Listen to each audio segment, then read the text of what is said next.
Okay. Good evening, everybody. Thanks for your patience as we begin this evening. Monday, August 20th, 2007. I'll call this meeting to order and ask our city clerk to conduct a roll call. Mayor Marchand. Here. Assistant Mayor Farini. Here. Councilor Grasso. Here. Councilor Dwyer. Here. Councilor Reynolds. Here. Councilor Penelakis. Here. Councilor Whitehouse. Here. Councilor Smith. Here. Councilor Hines. Here. Very good. If we could all rise, please, for a moment of silence, followed by the Pledge of Allegiance, to be led by Councilor Grasso.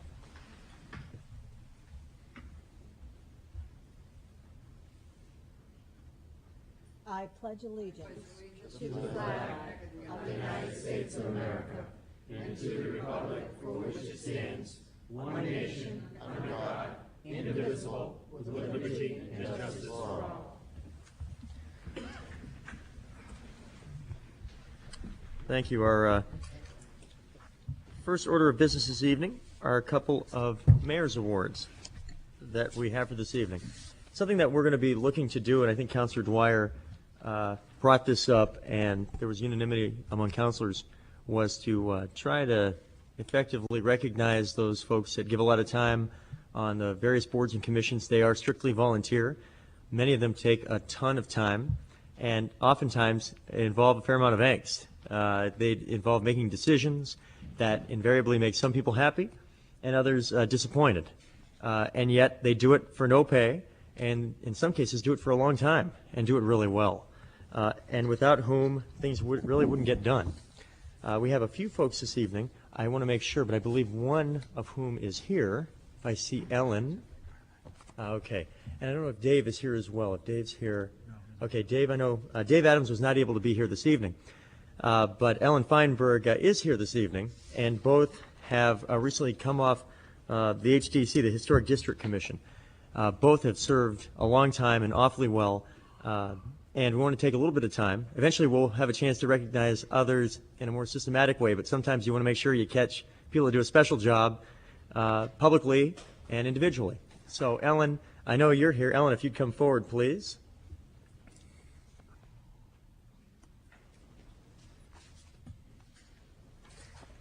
And let me read this. Presented to Ellen Feinberg in appreciation for your hard work and commitment as a member of the Historic District Commission over the last 13 years for the City of Portsmouth. I've signed it, but I know I speak on behalf of the entire council and the City of Portsmouth for your work, and I just want to thank you very much.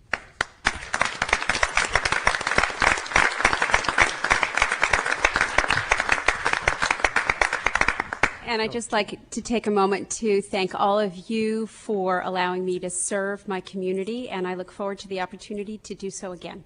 Great.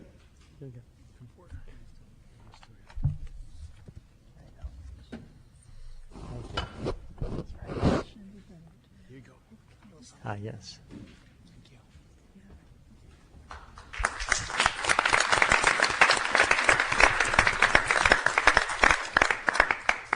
And one of the things I know I've told Ellen privately, but I'll say it publicly as well, is there are many opportunities to serve, and you'll be begged to do so if, repeatedly until we have you so busy that you won't know what to do again. So, thank you. And again, the same applies for Dave Adams, who's done yeoman's work for a long time on the HTC. Our next matter, you may see this. It's not a robot. We have not brought alien beings here. Indeed, we've brought something that I know other communities are using, I think with some great success, and that we're looking to bring here as well. John Frederick's our parking manager, and we've got the pay and display parking meters pilot program, as well as an example of what we would be piloting. So, John.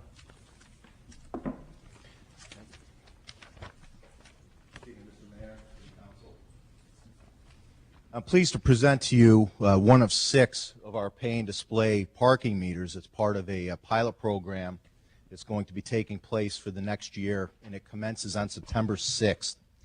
And these meters are designed to replace multiple parking meters on a city block. One of these meters can replace upwards of 9 parallel parking meter spaces, which means that the expected distance that an individual would need to walk would be, at the extreme limit, 45 feet to get to one of these meters.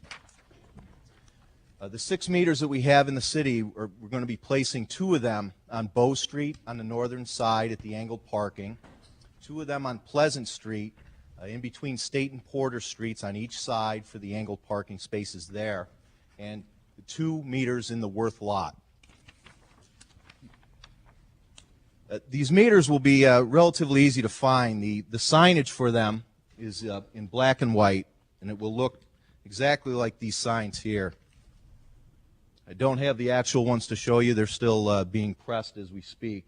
But they're the same type of signage that you would see in Manchester, which so folks that park in Manchester using these meters will be familiar with the signage there, and should make them easier to find here in Portsmouth.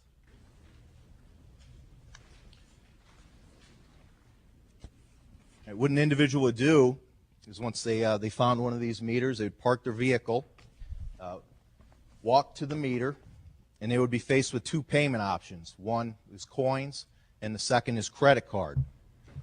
These meters take nickels, dimes, quarters, and dollar coins. And I'll demonstrate for you now the coinage operation. Coin slot's right here in the center. As you insert the coin, you see it come to life there, and it tells you how much you've paid. And in this case, that was a dollar coin that I just put in, so it displays the dollar. And then once you put in the appropriate amount of coinage that you're looking to put in for the amount of time that you want to pay, you hit the print receipt button, which is right here. You can hear the coins dropping down into the till, telling me, please wait for the ticket. And then out it comes. And I have a pile here I'd like to show you. Counselor, if you wouldn't mind taking one and passing it down. Okay, the second option is credit card or debit card. Very similar to today's ATM machines, where you would insert the card into the card slot and then remove it quickly. It's telling me authorization in progress, and then telling me to pay with the value buttons. Now right here you have 3 value buttons. One of them is max, which is 2 hours, which would be $1.50. You have 1 hour, and then also 20 minutes. Now if you pay with a credit card, you would be faced with a minimum credit card charge of 1 hour of parking. So in this case, I'm going to go with the max. I want to park for 2 hours, so I'd hit the max button. And then what it does, it immediately goes to print there. I don't have to tell it to print after I get done. Okay, and if you look at the tickets here, this is the ticket that you would return to your dashboard on the vehicle. And notice it has a perforated edge so that you could take that tab with you to remind you of when your time expires. You can also see the large font. And folks, you can see how large that is. It has the date and the time of expiration, which will aid the parking enforcement officers on the street. Okay, if you get to the meter and it doesn't work, your next option is to find another meter in the vicinity. And the nice thing with these is they'll be fairly close together so that you could go pay there. But the nice feature of these meters is that they're constantly communicating with a back office server via cell phone. And any time that it senses that anything is wrong with the meter, it immediately sends a cell phone message to our meter maintenance technician so that he can respond immediately. So we expect that any downtime that we would experience with these meters would be minimal. And unlike our current meters, they don't have the ability to talk and tell us when something's wrong. These meters speak up immediately. The other nice feature with these pay and display tickets is if the time is transferable. So if you've paid for 2 hours of parking, you come out and you still have an hour left on the ticket and some business to conduct in the city, you can take the ticket with you and use it at any city metered space. The benefits of these meters to the public is the convenience of the credit card payments, the transferability of the tickets to other metered space to utilize the time. The nice thing that they're going to allow us to do is remove the meter posts from the city sidewalks. And it's a much more reliable parking meter than traditional parking meters in the way that it communicates whenever it has trouble. All the information regarding this meter is on the city's website as we speak, and it gives information about the pilot program and what these meters do. and how they work. So detailed information is there, as well as the flyers that you have. They'll be distributed throughout the city so that folks can have something in their hand to see how well these meters work. Are there any questions? Yes, Counselor. Are you saying that each person, when they take this ticket out, has to put it on their dashboard? Yes. Okay, thank you. Counselor? John, is this the same meter they have in Manchester? Yes, it is. At the last city council meeting, I was the councilor that brought up the issue of in sub-zero weather, does it work? Because they are having a little problem in Manchester. Also, at the parking committee meeting, there were, in the minutes, it says there was a councilor concerned about sub-zero weather, malfunctioning. I like the idea, and looking where they're going to be located, especially on Bow Street. When a northeaster rips down Bow Street, it's like a wind tunnel. And I hope in our maintenance contract there is a clause whereby if there is downtime because of severe cold weather and not malfunctioning, that a certain relief or a certain person can be on board to rectify the problem. I just hope that's in the contract, a maintenance contract. Our maintenance technician is going to be trained on these meters to make them operate.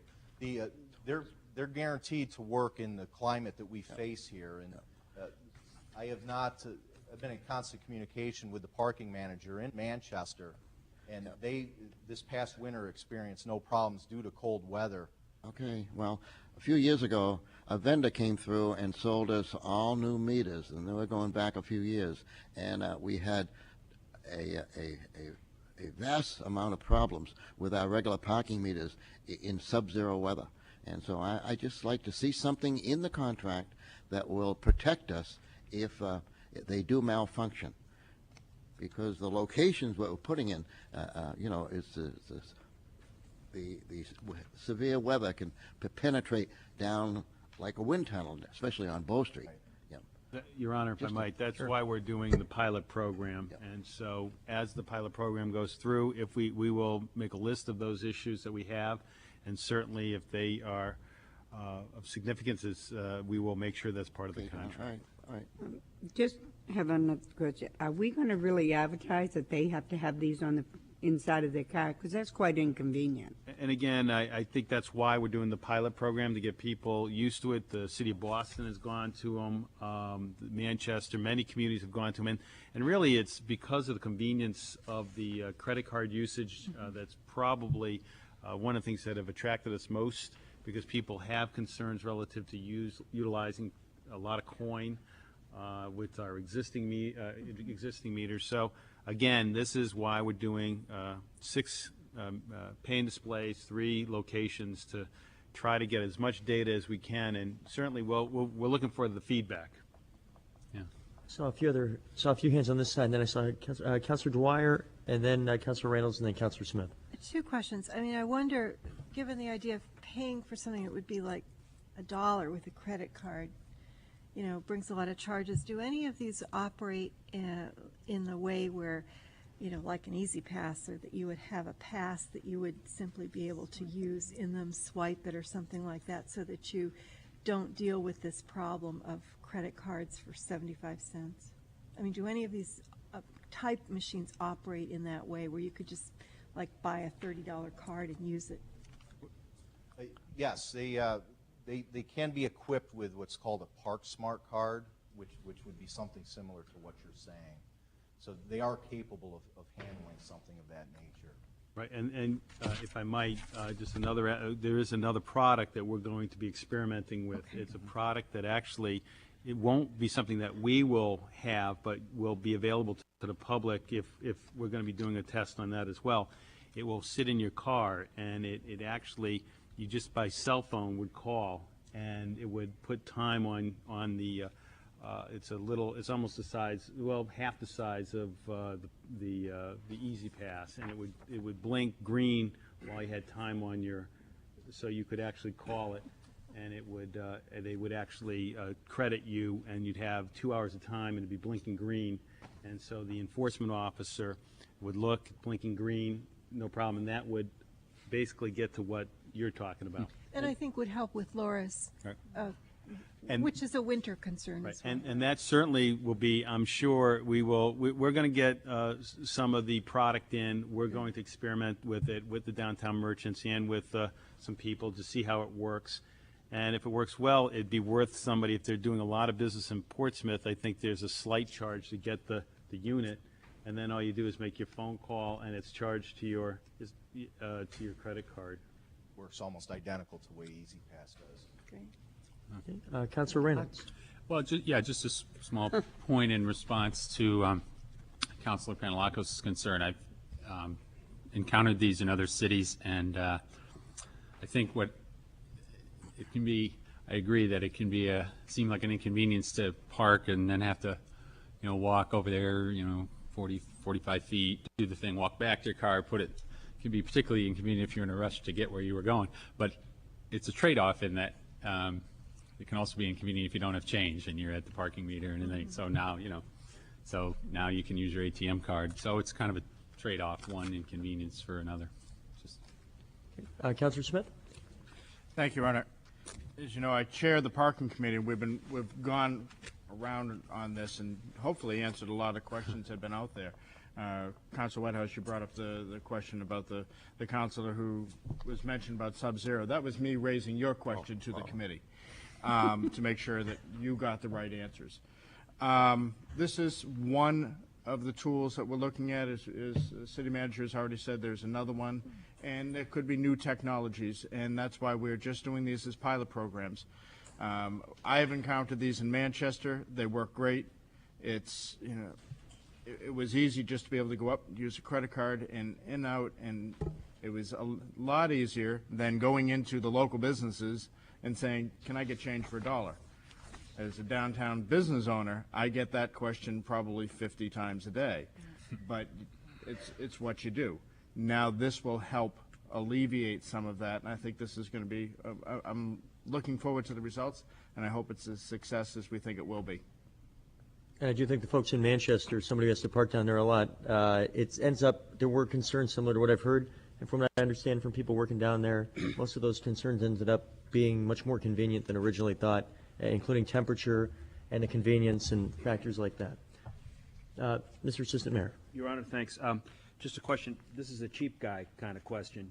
If you use an hour of your time and you have another hour of your time, you don't get to keep that forever. You only get to keep it for the hours that you're clocked for. So you go someplace else and drive in, and then you've still got the rest of your time. Is that right? That's correct. Thank you. Great. Okay. Yep. One more point. The reason why we didn't go with one that does paper dollars is because those mechanisms do have a problem, and they can jam up. Reliability. Yeah. That's why we went with the ones with the coins, and they do take the dollar coins. Correct.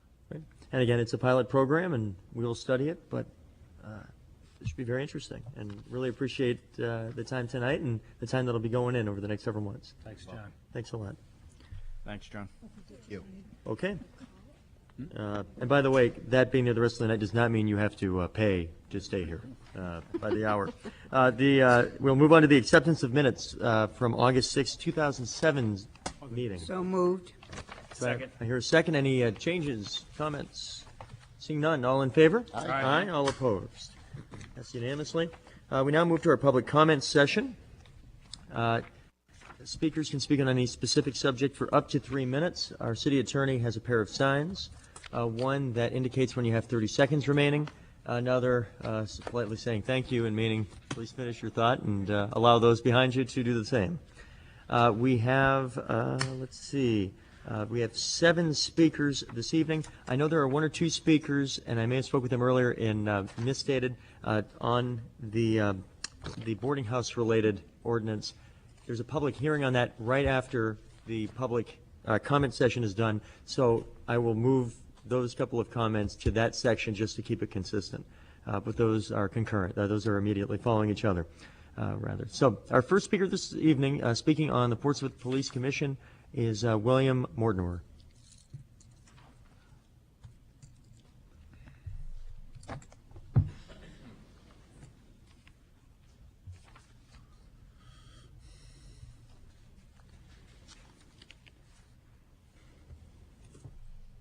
Mayor Marchant, city councilors, I'm here to talk about the police commission, and I'd like to reverse a little bit and talk about the comments that I read in the newspaper up to the escalation to abolish the police commission. So if you'll bear with me, I'd appreciate it. First, in the publicity, somebody complained that the victim, there was nothing done in Washington, D.C. about the incident that happened with McQuaid. She didn't complain. If there's no complaint, there's no investigation. So that was a mute question. She did not complain to the police administration. Someone else did, without her consent. Now, the police department became aware of that, so they have to look into it, and they conducted an investigation. That was the reason for that. Her letter to the Portsmouth Herald said it all. She did not want anything to happen to Lieutenant McQuaid, and she said why in the letter. I thought at that time that should have ended it, but it didn't. It continued on. She said the administration respected her request and consideration, and the union did not. If you kept up on the articles in the paper, you'll realize what I'm saying. Also, the leak of the memo to the chief from the female employees, that was a serious breach of security, not a whatever the paper said, I forget. I'm old, so I'm entitled to a few senior moments.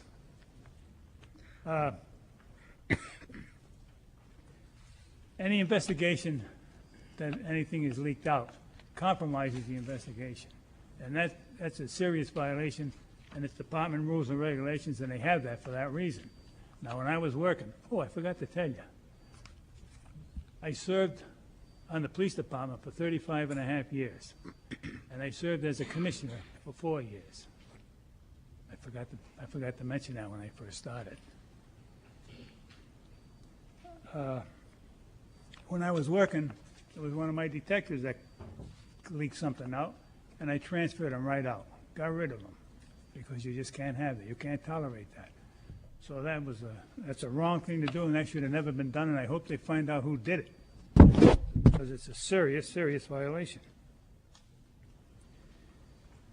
The three commissions received all the facts of this case, and they reviewed them, as we always did when I was on the commission.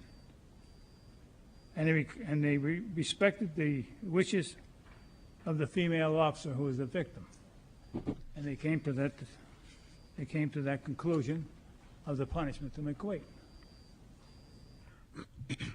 They all concurred with the punishment, as they do in a vote, and procedure was followed. A three-person committee was appointed who reviewed all that information, and they concurred with the police department.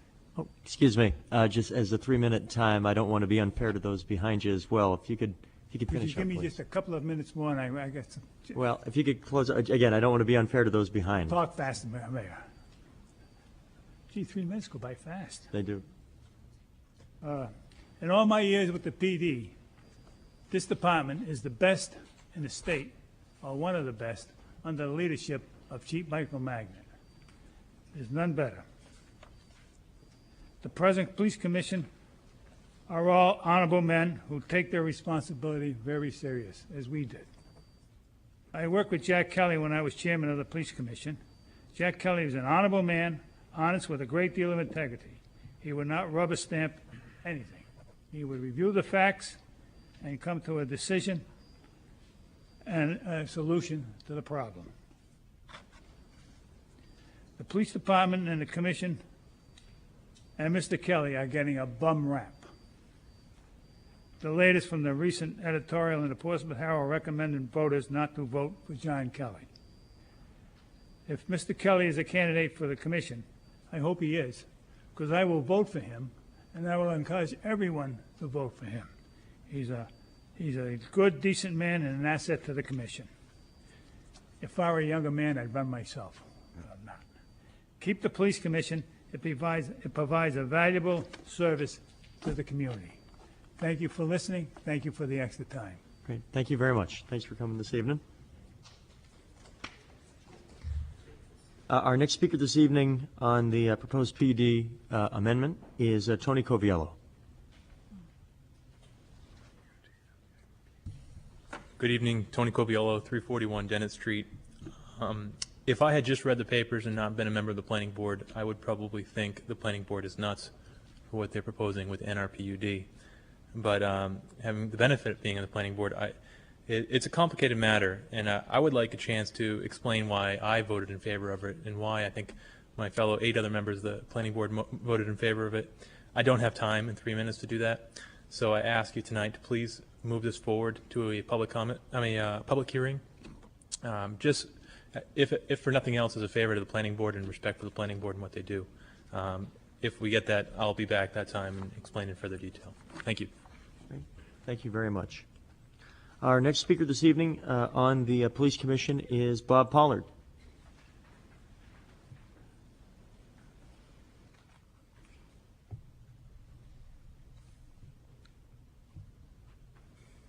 Hi, my name is Bob Pollard. I live at 94 Marcy Street, and I'm a newcomer basically to Portsmouth. I've been here just about 2 years, and I'm here tonight because I feel that the police commission form of government has worked very effectively in the past.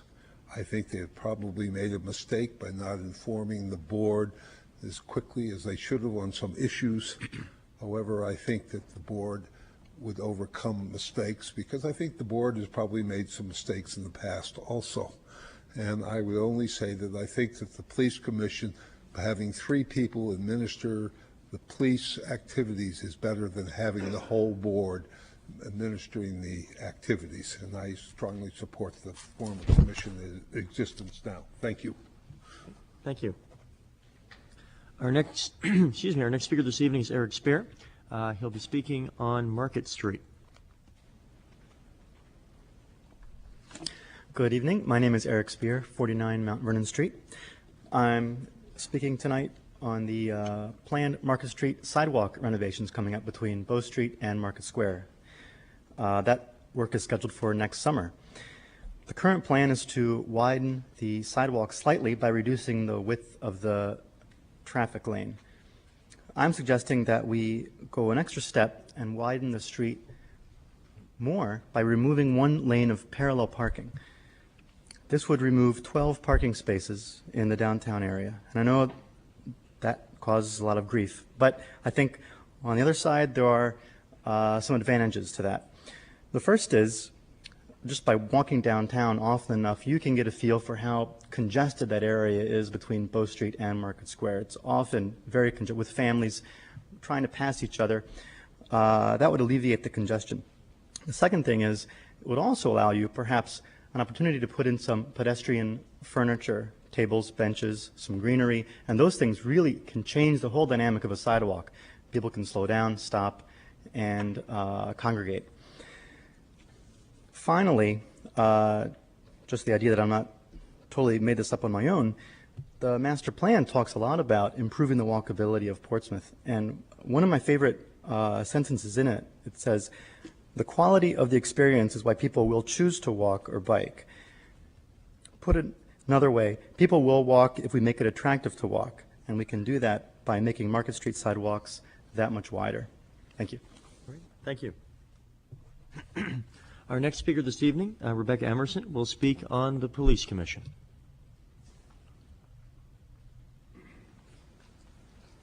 Good evening. My name is Rebecca Emerson. I live at 34 Woodbury Ave. And with all due respect to the gentleman who spoke earlier, sexual assault and the covering up of it, that's the serious threat to my security. I just wanted to mention that. The mission statement of the Portsmouth Police Department says in part, our community must be part of the law enforcement and crime prevention process.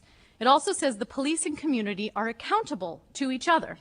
This is difficult to achieve when the department not only withholds information from the community that a crime has been committed by an officer, but additionally conducts an investigation as to who leaked the truth. It is also difficult when a commission has historically denied public input at its meetings and fails to post minutes of its meetings, meetings which are not televised nor made available in the city's video archives. Having the police and community be accountable to each other is difficult when the commission clearly does not even feel that the city council deserves the courtesy of providing a report about the assault to the city council before it's given to the press, and does not even bother to make it available to the community when it is clearly public domain. A search of the city website fails to produce an online copy of the report. A trip to the library to see a copy is also fruitless because the commission failed to provide one.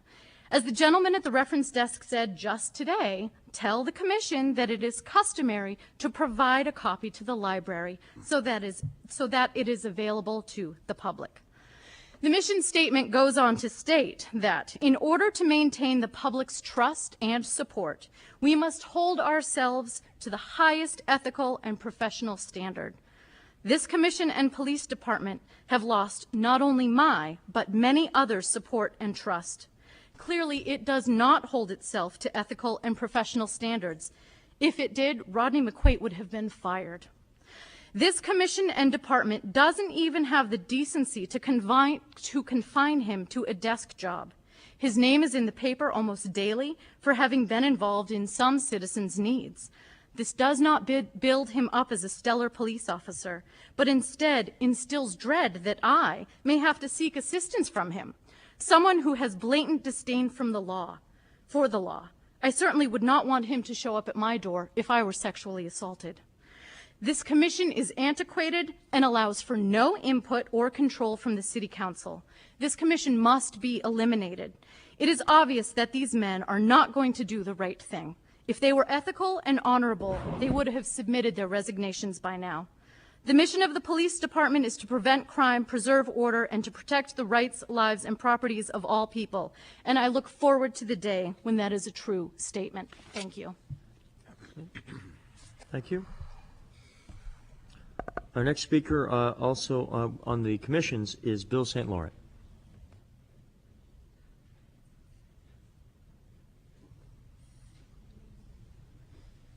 Good evening, Mayor and City Council. This is Bill St. Laurent from 253 Colonial Drive. The commission, this process that the mayor has brought up has been long, should have been long coming before. I am sad to see that if this had been done earlier, that it would have been on the ballot. And I think this is a good thing that periodically that things like the commissions, that people vote on, should come to a vote before the public. Both commissions, whether good or bad, are not heard of a lot of times.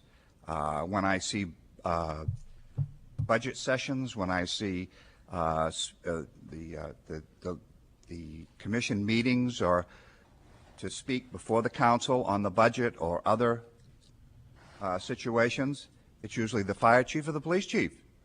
I don't hear the commissioners. Very seldom hear the chairman of the commission. What do? They just listen to the fire chief and the police chief and do whatever they say. So I don't know what's going on. I'm not hearing a lot from the commissions. I don't really mean to put them down. Commissions are probably a good thing, but I think the mayor has brought up a good point. I think we ought to put this on the ballot. I'm sorry you can't do it in this upcoming ballot, but it's a sad state of affairs the way it came up. And in listening to the meeting the other night, the commissions are spouting how wonderful they are and all the work that they do. I hear the police chief and the fire chief do most of the talking, and they're not elected. They're hired. So the elected people who are working for the city of Portsmouth should be doing the speaking, and not the fire chief, or not the fire department and the police department. So let the people decide. Let it come up again. I don't know if you could do it for the next ballot, but I also think we should have more of a public hearing. I thought this was a public hearing tonight. It was recorded. It looked like in the paper that it was recorded a public hearing. Now it's a public comment section. I think more people should come and speak on this issue, and I think you really should. It'll be too late for the ballot, but I think you ought to bring this up and have a public hearing on this. I think it's very important for what's been going on, and let the people speak for our elected officials. So congratulate you, Mayor, for bringing this up, and I think it's about time that the commissions are recognized, either good or bad, by the people of Portsmouth. Thank you. Thank you very much. Our final speaker in this section of this evening is Ruth Griffin, former chair of the Police Commission, former executive counselor, a woman of many titles.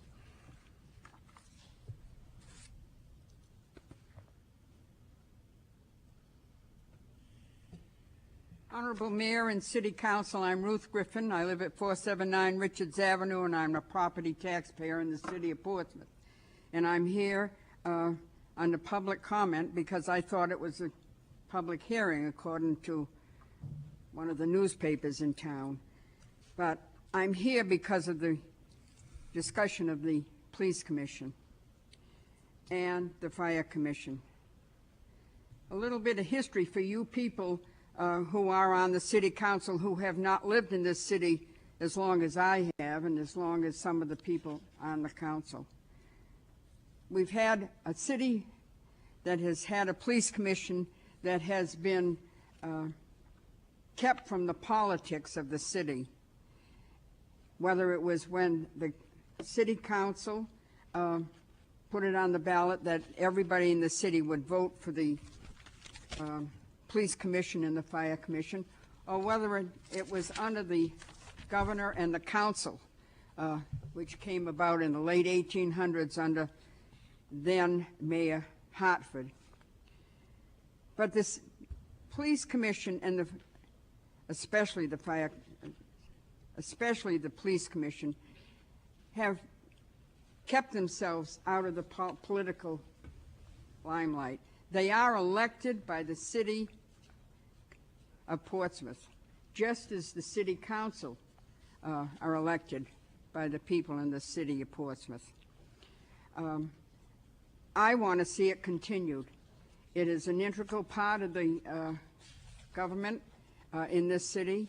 It is separated from the City Council, and as it is now, I don't see anything the matter with the City Council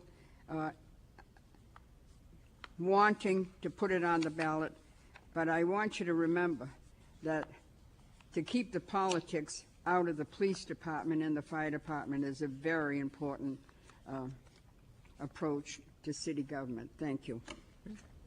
Thank you very much. And again, for those that were under public comment that were going to speak on the boarding ordinance, boarding house ordinance, we'll be having a public hearing on that in one moment. Indeed, we move on now to a trio of public hearings.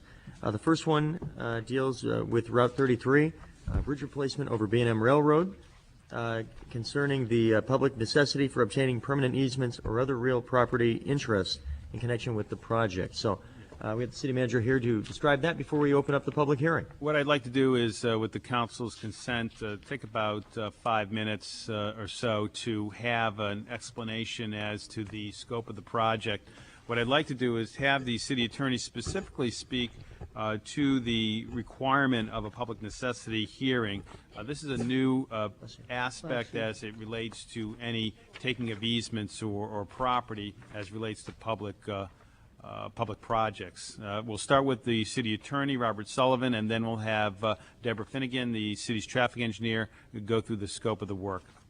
I'm sure that members of the council and members of the public will recall the significant amount of publicity that came over the U.S. Supreme Court case of Kelo versus the city of New London, Connecticut. That case involved a situation where the city of Connecticut took property in order to convey it to private interests so that from the city's point of view there could be economic development. The furor that case rose, frankly, nationwide led to significant changes in the New Hampshire law regarding eminent domain. Whereas the process formerly was fairly straightforward and simple, it is now much more complex. What is going to happen tonight is the very first step in a quite lengthy process which the city would have to go through if it wished to take any of the real estate interests that you're going to hear about by eminent domain or condemnation. This first step will determine that, in fact, for public purposes, as opposed to the allegedly private purposes in the Kelo case, the city needs to acquire some real property interests along Route 33 and in the vicinity of the used to be B&M Railroad Bridge. After tonight, if the City Council passes the resolution which is contained in the agenda packet, a process will commence which basically consists of the city acquiring or securing outside appraisers to determine the value of the real estate interest that you're going to hear about, and an offer, an exchange of offers going back and forth between the city and the property owners who you will hear about. If that process, which has its own internal time limits, et cetera, if that process does not result in an agreement under which the city will acquire this property, then the city ultimately would record in the Board of Tax and Land Appeals something called a declaration of taking. I think the important thing to know for tonight's purposes is that after this resolution passes, if the negotiating process to secure these real estate interests is not successful, then the city administration would actually come back to the city council before recording that declaration of taking anywhere.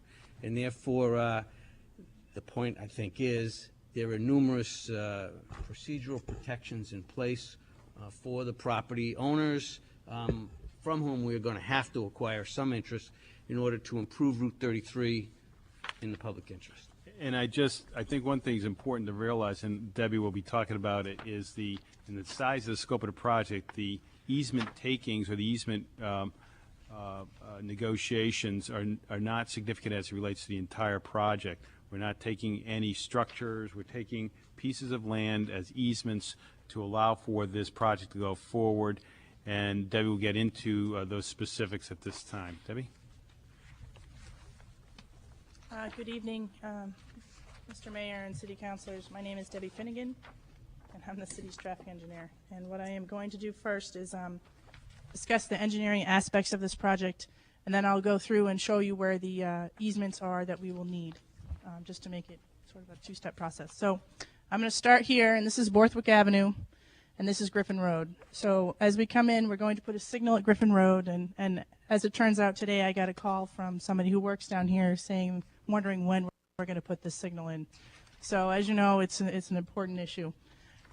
We had a public hearing, and what we heard at a public meeting, informational meeting, to discuss the concerns of the residents that live in this area. And one concern that came out loud and clear was the fact that when they're trying to make a left into their driveways or homes, they feel like their cars are bearing down on them at 40 miles an hour and getting rear-ended, and that feeling of like your shoulders hunch up. So what we did was to try and help alleviate that problem was put a double left turn lane in and then a single lane on either side, so people have a safe place to sit while they can try to make that left-hand turn into their property. So that starts somewhere around Oxford Avenue and ends at this median. The other thing we did at Harvard Street is we closed the current curb cut, or we're proposing to close the current curb cut and have them come out at the new signal at Griffin Road so they have a safer way to access Route 33.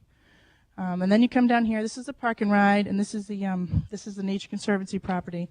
We put a median in here, and part of what I like to say is that physical barriers help slow cars down. So by putting a 7-foot median in, it gives people that feeling of the road starting to close down, you need to slow down.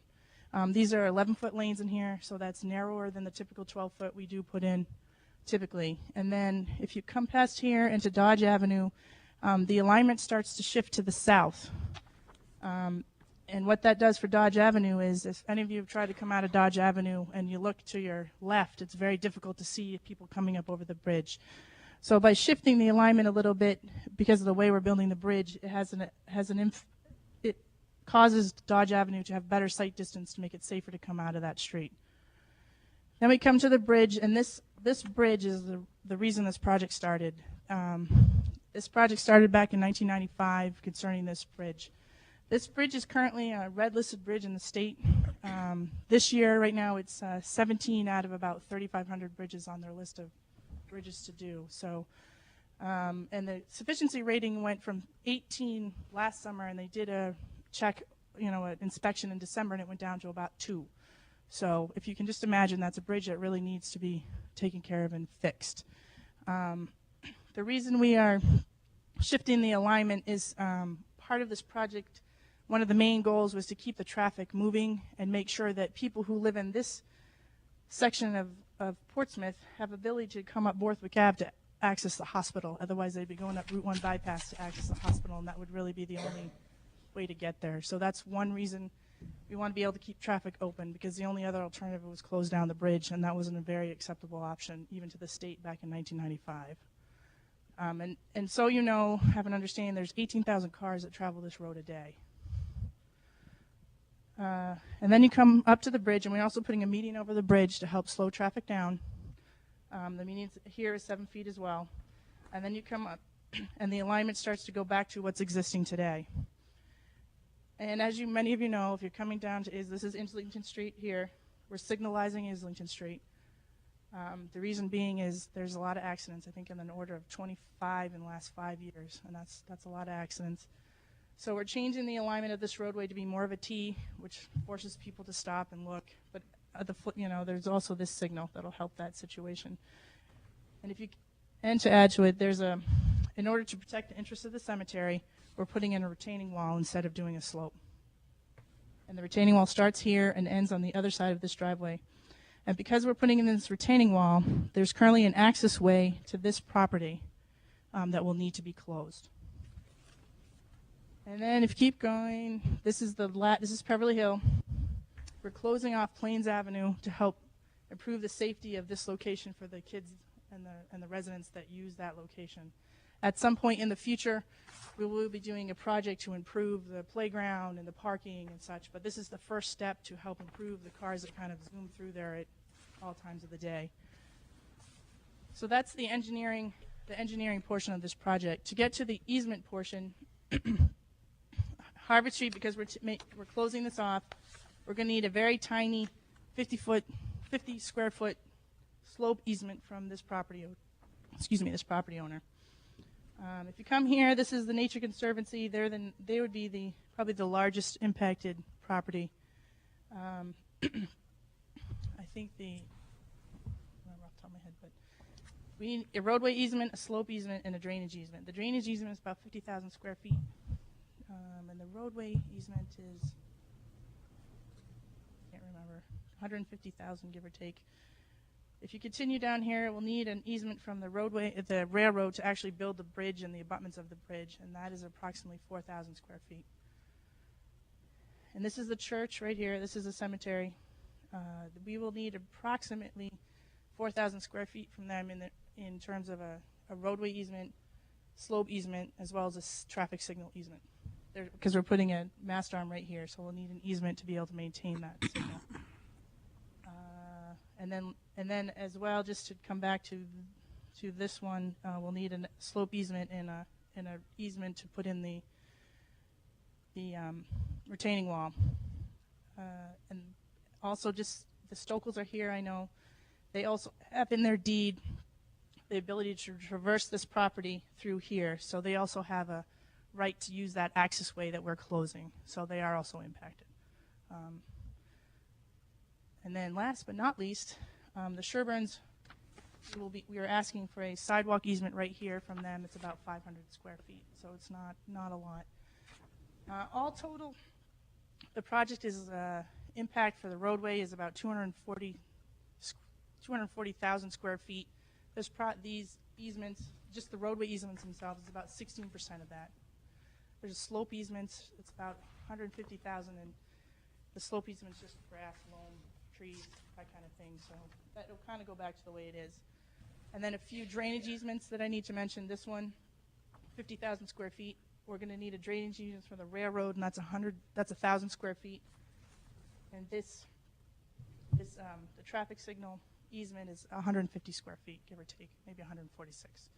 So That is the project. Thank you. And for the public's information, the project is an $8 million project, proposed project cost. 90% will be coming from state, federal, and railroad, and 10% from the local. That's the end of my presentation. Okay. Very good. At this point, we'll open up the public hearing. There's no strict time limit, unlike the public comment section we just had a moment ago. Obviously, your remarks have to deal directly with the public hearing at hand. If you give your name and address when you come up, and there are 3 rounds. So in theory, one could speak up to 3 times, 4 against, simply about the subject at hand. So with that, we'll begin with the first time around. Anybody that'd like to speak for, against, or simply about this project?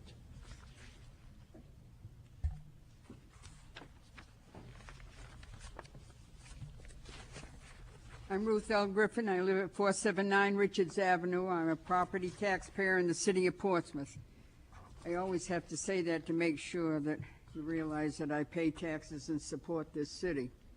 I am in favor of the reconstruction of the bridge over the railroad called the Route 33 Bridge. My concern that brought me here tonight, naturally, had to do with St. Mary's Cemetery and Calvary Cemetery.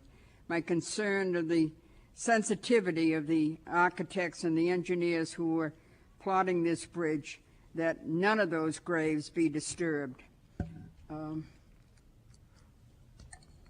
Not that I have any connection with the Catholic Church or with those cemeteries, but I am concerned that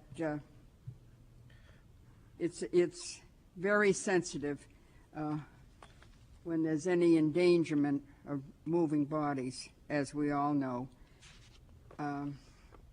The other concern I have is a median that was mentioned, that there might be a median strip on 33. Is that correct? And if that is correct, is there access and egress to St. Mary's Cemetery, right turn in and right turn out? Will they be able to come from the west east in order to get into St. Mary's? And the same would apply to the Calvary Cemetery, being able to access and egress the cemetery there. I'd like to know what the decision is on that. And the other one, I am aware that it is a red line bridge, having served on the council and being aware of the 10-year highway plan and the discussions of that bridge for years. The concern is that the bridge, I believe, is made of granite blocks. And some of the people here are aware that when they have taken these bridges down, the granite is removed and there is another way to construct the bridge. I'm just wondering if the remnants of the granite that's in those bridges will be part of the property of the city of Portsmouth, or will the state take them, or will they just lay fallow in a field near the bridge? I think it's an important question.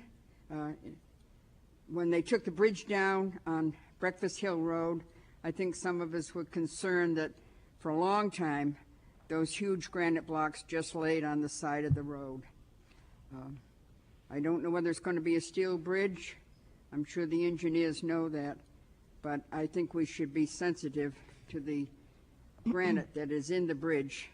You know, if you go under the Bartlett Street Bridge, you are aware that that is a railroad bridge, and it's all constructed of granite.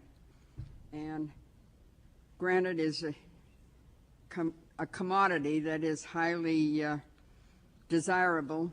I think I'd like an answer to that also. Thank you. Thank you. Others would like to come up?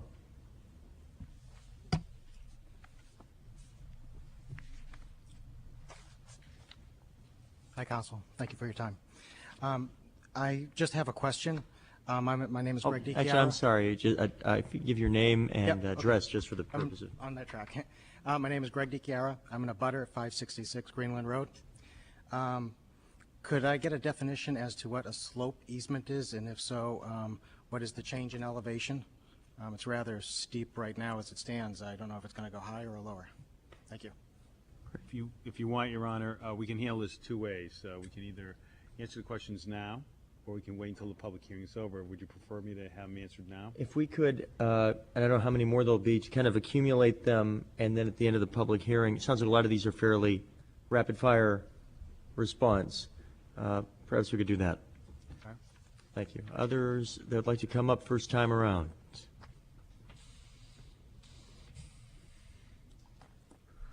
Good evening, Mr. Mayor, Assistant Mayor, and City Council.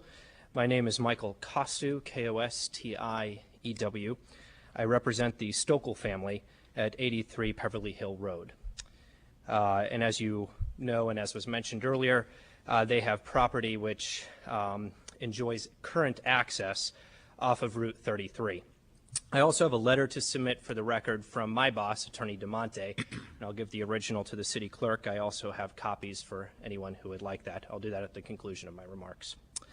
My purpose is, and I'll be brief, my purpose tonight is to impress upon you the substantial impact and damages that will result from elimination of my client's current access to the property off of Route 33.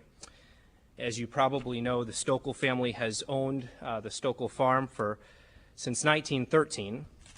The access that we're talking about has been enjoyed for a little over 150 years. As a result of this 150-year use, the road is well established, it's well worn, it's compacted, so it's able to sustain a wide variety of vehicular traffic over the years. Portions of it are paved, and it is the only access to the interior of the Stokel farm. There's no other current way to get to those portions of the farm, and I apologize, I did not see this map earlier, but there's no way to access the portions of the farm that access road currently does provide for them. Also, I understand the Nature Conservancy will lose access to their ability to hay and mow their property, which is at the triangular tip there, if you're looking at the intersection of the railroad and Route 33. In closing, elimination of the access will result in substantial damage. It's not just the elimination of the current access, which is a full, uninhibited, unfettered access at the moment, but also access options. And I don't want to take up too much of your time. I hope that I've impressed upon you the nature of what's at stake here. And I hope the council will take these factors into consideration.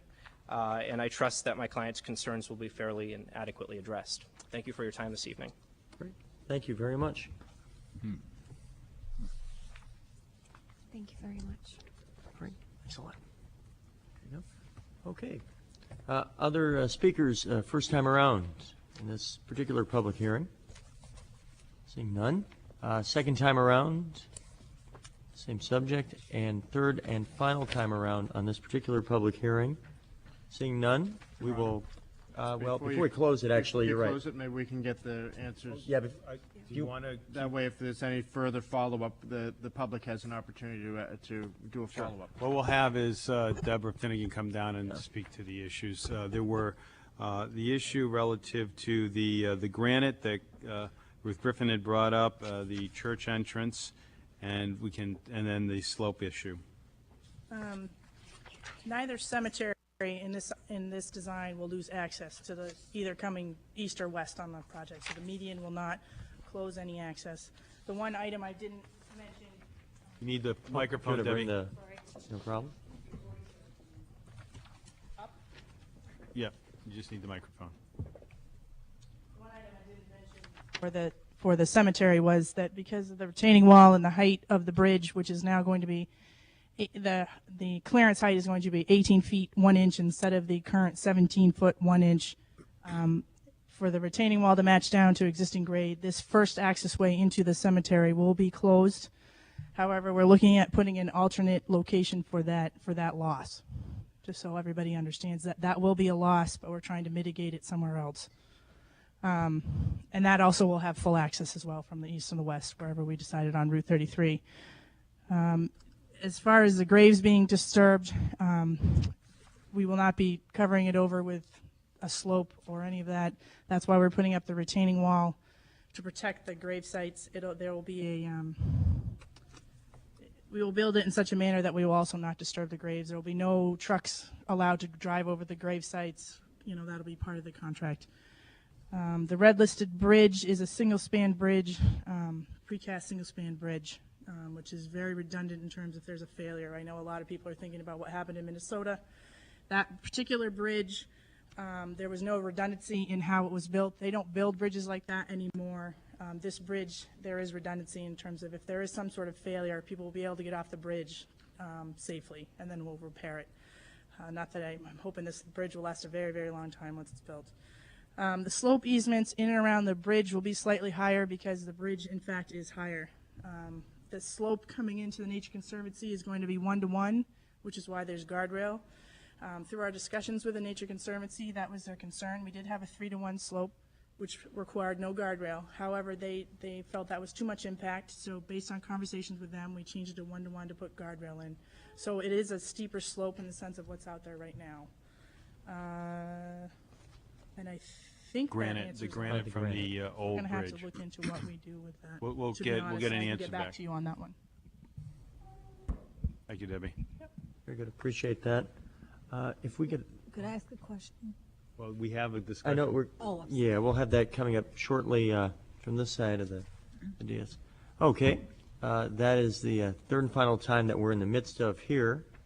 Unless there was reaction to that or any further thoughts, we will close this particular public hearing. And again, shortly we'll be voting on the matter.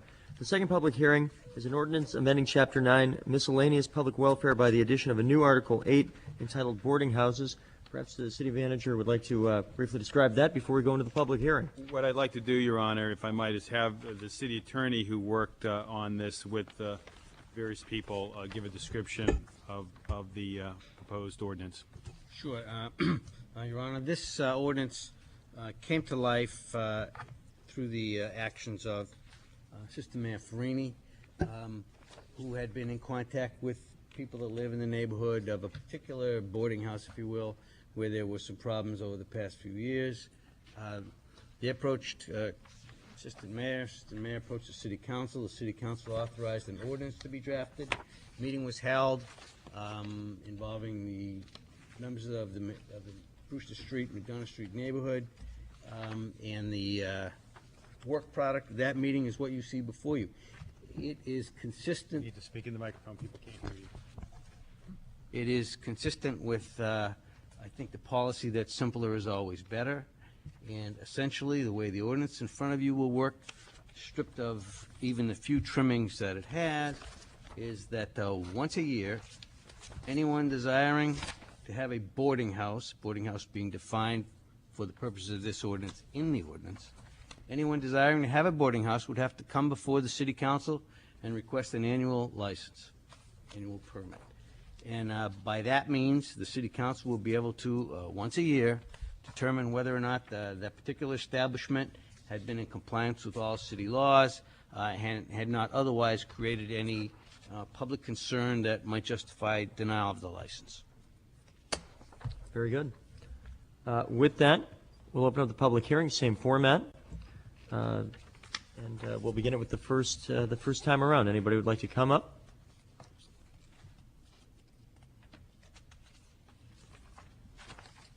My name is Charles Labrizzi. I live at 314 Hanover Street, and I've been there for 12 years.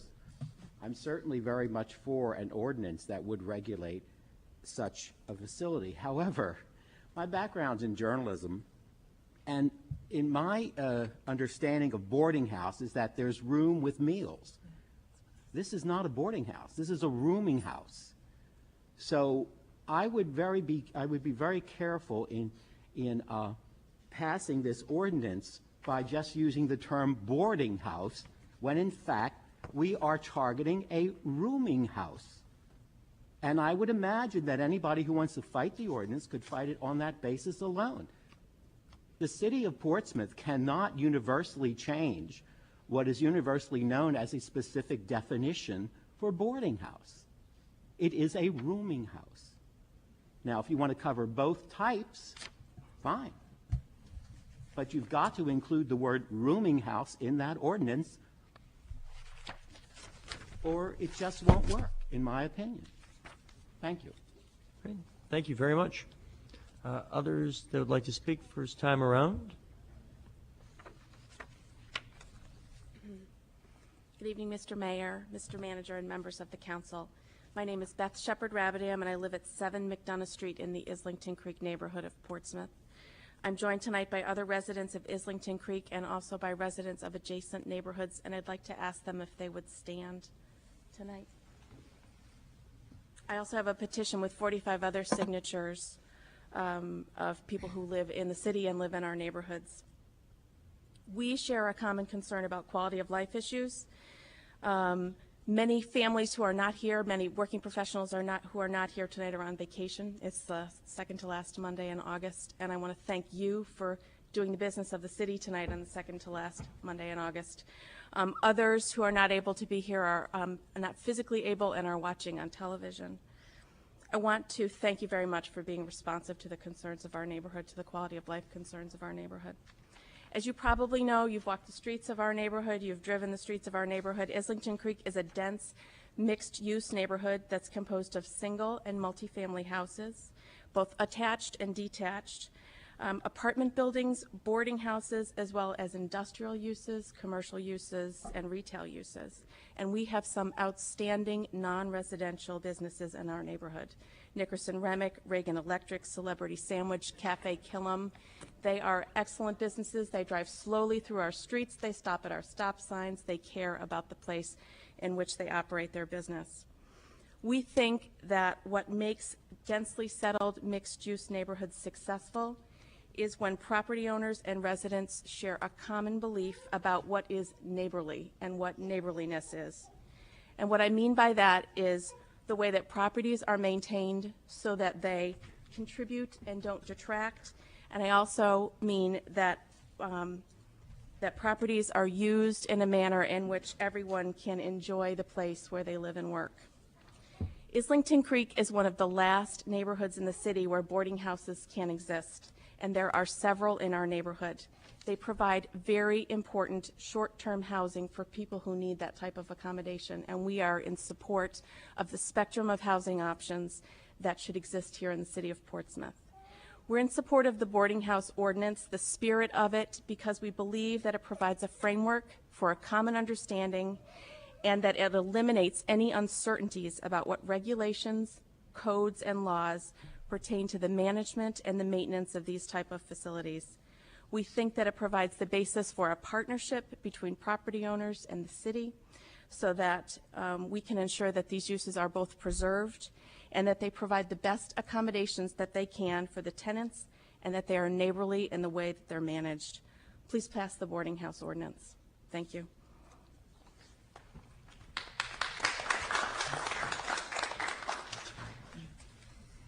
There you go.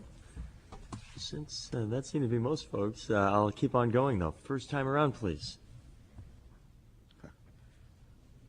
My name is Brian Hogan. I'm the owner of the Target, 21 Brewster Street, and I think we all know it doesn't necessarily include too many of the other facilities in the city.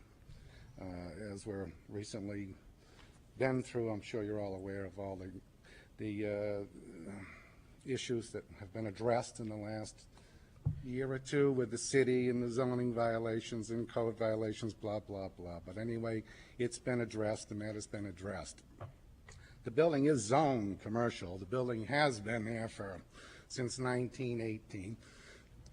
It's always been a rooming house, not a boarding house. I am going to concur with that gentleman there. Board means to feed. Otherwise, I understand what Mr. Sullivan said, that that's what they're using in this term. I do, however, have some questions for Mr. Sullivan.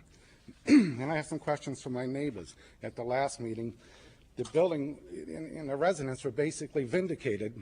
I think some of you were there, basically vindicated by the police department on charts and graphs saying, hey, there hasn't been that much crime in that building. And it was basically vindicated me and my residents that they're hardworking people. They pay their rent. They don't collect from the city. they're productive members of society. And I'm a little disappointed that the members of this group didn't call me. If they had a problem in the last few months, they should have called me like I asked them to do at the meeting. Okay, I'm very little disappointed with that. The ordinance, I think, quite frankly, is like a dictatorship. Okay, we're not talking about Sunshine Cab Company here, where you have to inspect the car to make it safe for the patrons to ride in at $10,000–$15,000. We're talking millions of dollars here in mortgages, and if these people complain or make bogus complaints, and the board gets together and says you can't operate your business anymore, who's going to pay the mortgage? Where are the 40 people going to live? And what precisely do they hope to accomplish by this? I don't know, I see it. The permit holder must maintain compliance with all city, state laws regarding such facilities, although Portsmouth doesn't have a book with rooming houses in it. When we went through the zoning process, I had to upgrade to hotel standards and dormitory standards, because rooming houses weren't in your code book. That's done. I mean, that's completed. It's been completed. There are posted at all times at the front entrance of the facility indicating 24 hours, 7 days a week, valid and effective contact information from the management. Well, the facility's been assigned in the porch, although it's been recently renovated, but my number's in the book under Brewster. You want to call it, if we're not right there, we'll get back to you. 24 hours, it's like, I got Jason Page called me and said, yeah, we got a complaint about one of your tenants must have left work early because his alarm was going off. Well, who are we going to put the contact number on every house and dwelling in the city of Portsmouth? How are you going to control that? I mean, you left your alarm. You drove away with your friend and somebody leaned on your car and your car horn's been going for. You're going to put a contact number on your car, put a contact number on your house. There is a contact number that you can call if we're not there, right there on plain sight. So that's been that way for years. So I don't understand precisely what that B is going to accomplish where it's already been, in effect. The third, the permit holder must maintain the facility in such a manner so as not to cause unreasonable interference. What does that mean, unreasonable interference? Does anybody have an answer? Can you guys respond? Can anybody respond to this? Well, the format is that we'll listen, and shortly after this, there's going to be a public, we're going to discuss it as a council. Well, the thing is, in order for me to maintain it properly, I have to understand what you're saying. I could answer that question if you'd like. Please. Why don't we hold it in case you have other questions as well, and sort of as we did a few minutes back. Okay, because I will have more questions. And now the suspension. Oh yeah, and the non-transferable. What does that mean? If I want to sell my property, I can't transfer the rooming house license.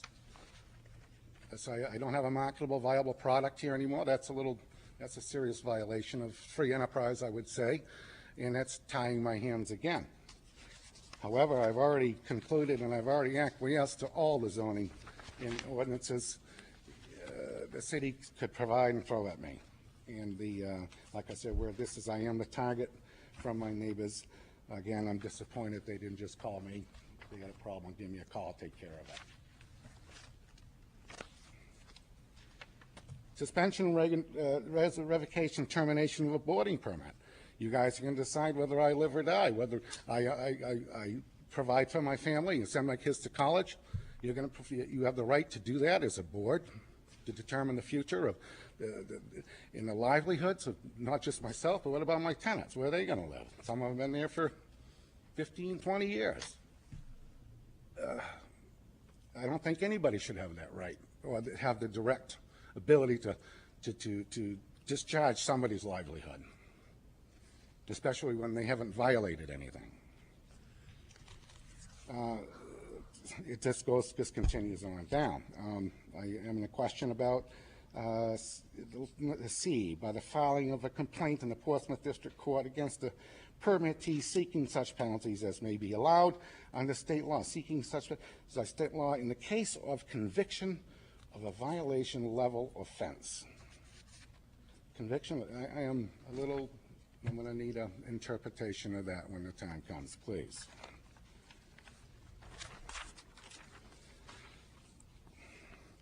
It's not going to be, you know, that there's 3 buildings across the street that's made more noise in the last 6 months that I know about than my building has made in a long time.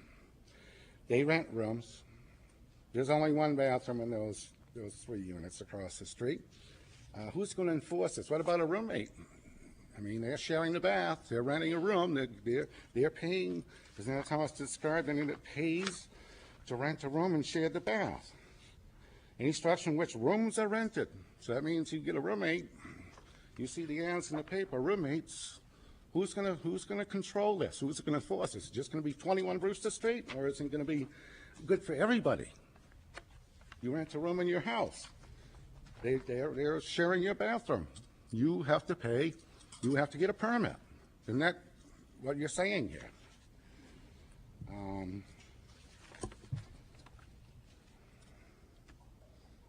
I apologize for not being a little better prepared. I got this notice today.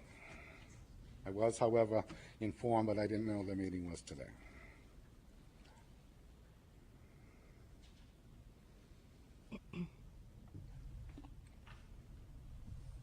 That the non-transferable thing is very, very important. I don't think, again, I just want, if the council can reflect on that, you're talking a serious amount of money. You're not talking Sunshine Cab Company.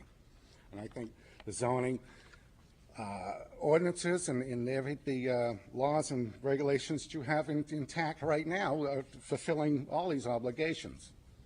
You know, if there's a problem, a contact number. I mean, I've given the city a key to the building, so the police department, everybody can, if they need to get in, they can get in. I mean, that's complying. I don't think I need to be told what to do or need a permit to make my living. I've been doing this for a long time, and I've taken that place from probably the largest and greatest, most collection of lowlifes and brought it up to a very respectable, you know, part of community over the years. Time and money, time and money.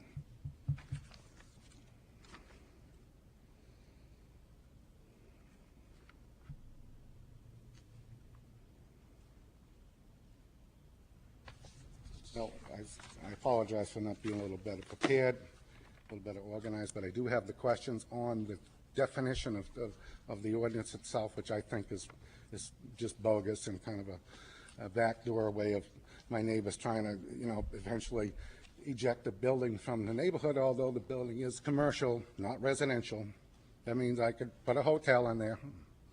I'm existing. I have 38 units. They could be doors slamming until 3 o'clock in the morning. It's commercial. And that's why that Section C is ordinance and to go with the neighborhood. Well, we try to get along with the neighborhood. And we have. I just, like I said. Well, thank you for your time, and I hope you vote honestly and I'll live with objectionable consideration. I don't think this should be. This doesn't even need to be addressed because it's already done through zoning and through the facilities we already have. Thank you. Thank you very much. There were a couple of questions, Mr. City Attorney. I don't know if you want to take this. Sure. Trying to keep track of them. First off, I think that the members of the public. Oh, I'm sorry. Oh, I apologize. We'll wait until yeah, please come forward. Hi, I'm Patty Reed. I'm one of the tenants at Brewster Street Apartments. First of all, none of us even knew this, if this is targeted towards the rooming house on Brewster Street. I'm nervous, I'm sorry. This is a second reading, second notice of this meeting, and we didn't even know about it till like a half hour ago. We would have had like probably the whole building come in and talk. But as far as living there myself, the building is very clean. We haven't had any problem. In fact, we had an officer over Saturday afternoon. I got back from Pease, the air show, and he mentioned how 3 or 4 months now they haven't had a call over there. It's been so quiet. And the policeman was only there due to an accident in front of our house. And as far as people in and out, ma'am, we have tenants there that have lived there 10, 20 years. People are judging, and they don't even know who's in there and what's going on. There is cameras in the building. There's manager on site, and also nobody is allowed there unless they do not live there. There is no drugs or alcohol. I have lived there, what did I say, 6 months, going on 6 months. And I don't know, I just have nothing bad to say about it, about the place at all. Brian will give you a helping hand if you need it. If you need a new chair, new bed, or your shampoo, carpet shampoo, I mean, he's right there. I just want to, I can't say anything bad about the place. And if we had more notice, I believe more people would come to this meeting. That's all I can say. Thank you. Great. Thank you. Others that would like to come and speak first time around?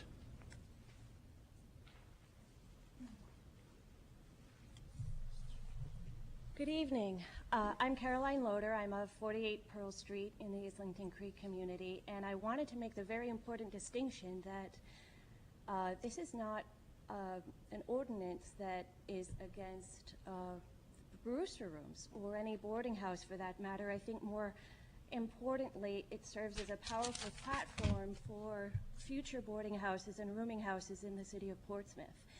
And it's nice to hear that the residents are very pleased. And I think that if the police are not making visits, you know, for the last 6 months, I think that's an applause. I think that's wonderful. And so, and if they're operating in the scope and the parameters of an ordinance, I think then what's to be nervous about?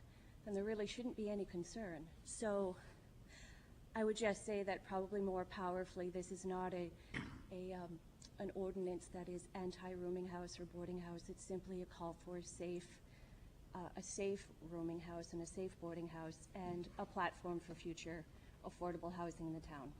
That's all. Okay. Others first time around? We'll move on to second time around. I'd like to speak here. And then we'll move to third and final time around, and before I close it, the third will have the city attorney address a few of the questions that were mentioned a moment ago. Okay, seeing nobody before we close it, oh, please. Oh, sir, if you'd like to come up, you're certainly entitled to.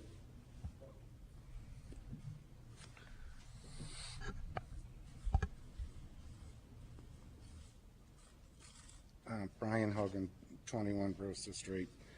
Again, I don't understand the fine lines in between this, and if Mr. Sullivan could explain those before we can't talk anymore. In other words, I may have questions once I understand precisely what these things mean, like non-transferable and stuff like that.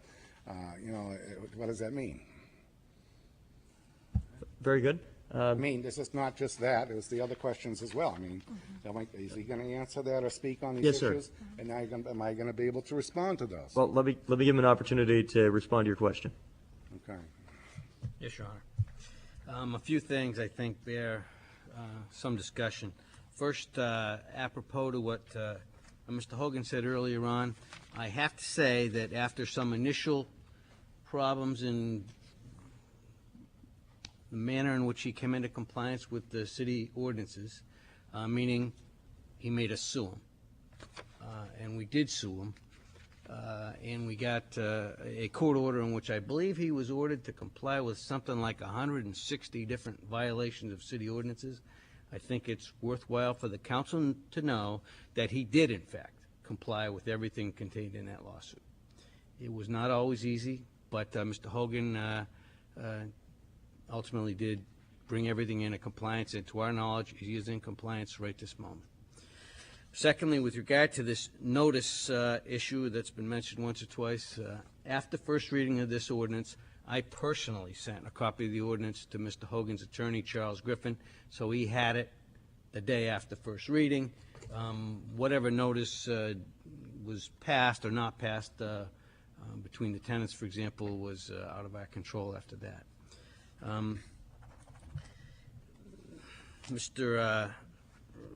There's been a couple of speakers that have discussed the distinction between boarding houses and rooming houses. perhaps in common knowledge or common use. For the purposes of this ordinance, here's what a boarding house is. The term boarding house shall apply to any residential structure in which rooms are rented, leased, or otherwise made available to tenants where such rooms do not contain separate bathroom facilities. For the purposes of this ordinance, that's what a boarding house is. It could, arose by any other name. We've described it here for the purpose of this ordinance. Any building in the city that comes within that definition would be considered a boarding house for purposes of this ordinance, and there may well be more boarding houses than simply Mr. Hogan's establishment. In fact, we think there probably are. There was some question next, I think, about transferability of the permit. The ordinance would make the permit non-transferable, meaning that if Mr. Hogan wished to sell his property during the course of a year between the permit rotations, the new owner would have to come to the city council and request a permit. Wouldn't that be considered a transfer, though? I mean, that's the transfer? So that is black and white what you should share. Permit has to be in the name of the owner. Therefore, if there is a new owner, there would have to be a new permit. I think Mr. Hogan raised an issue about who determines unreasonable interference with the use and occupancy of other properties in the vicinity of the facility. I believe, Your Honor, that the most common way that that issue would come up would be on the annual permit renewal, when, let's say, Mr. Hogan should come before the city council seeking a new permit. If the people that live in the vicinity of his building had felt that the use of their property had been unreasonably interfered with, they would come and they would speak, and in fact, it would be the city council that makes the determination. There was a question raised by Mr. Hogan about the conviction of the violation level offense, and, Your Honor, that would create a situation where there could be a penalty assessed by a judge of up to $1,000. Final item I think worthy of mention is the resident of Mr. Hogan's establishment made some comment about how a police officer had said that the number of calls to this establishment had dropped off dramatically. I've spoken with the police myself. I believe that is a true statement.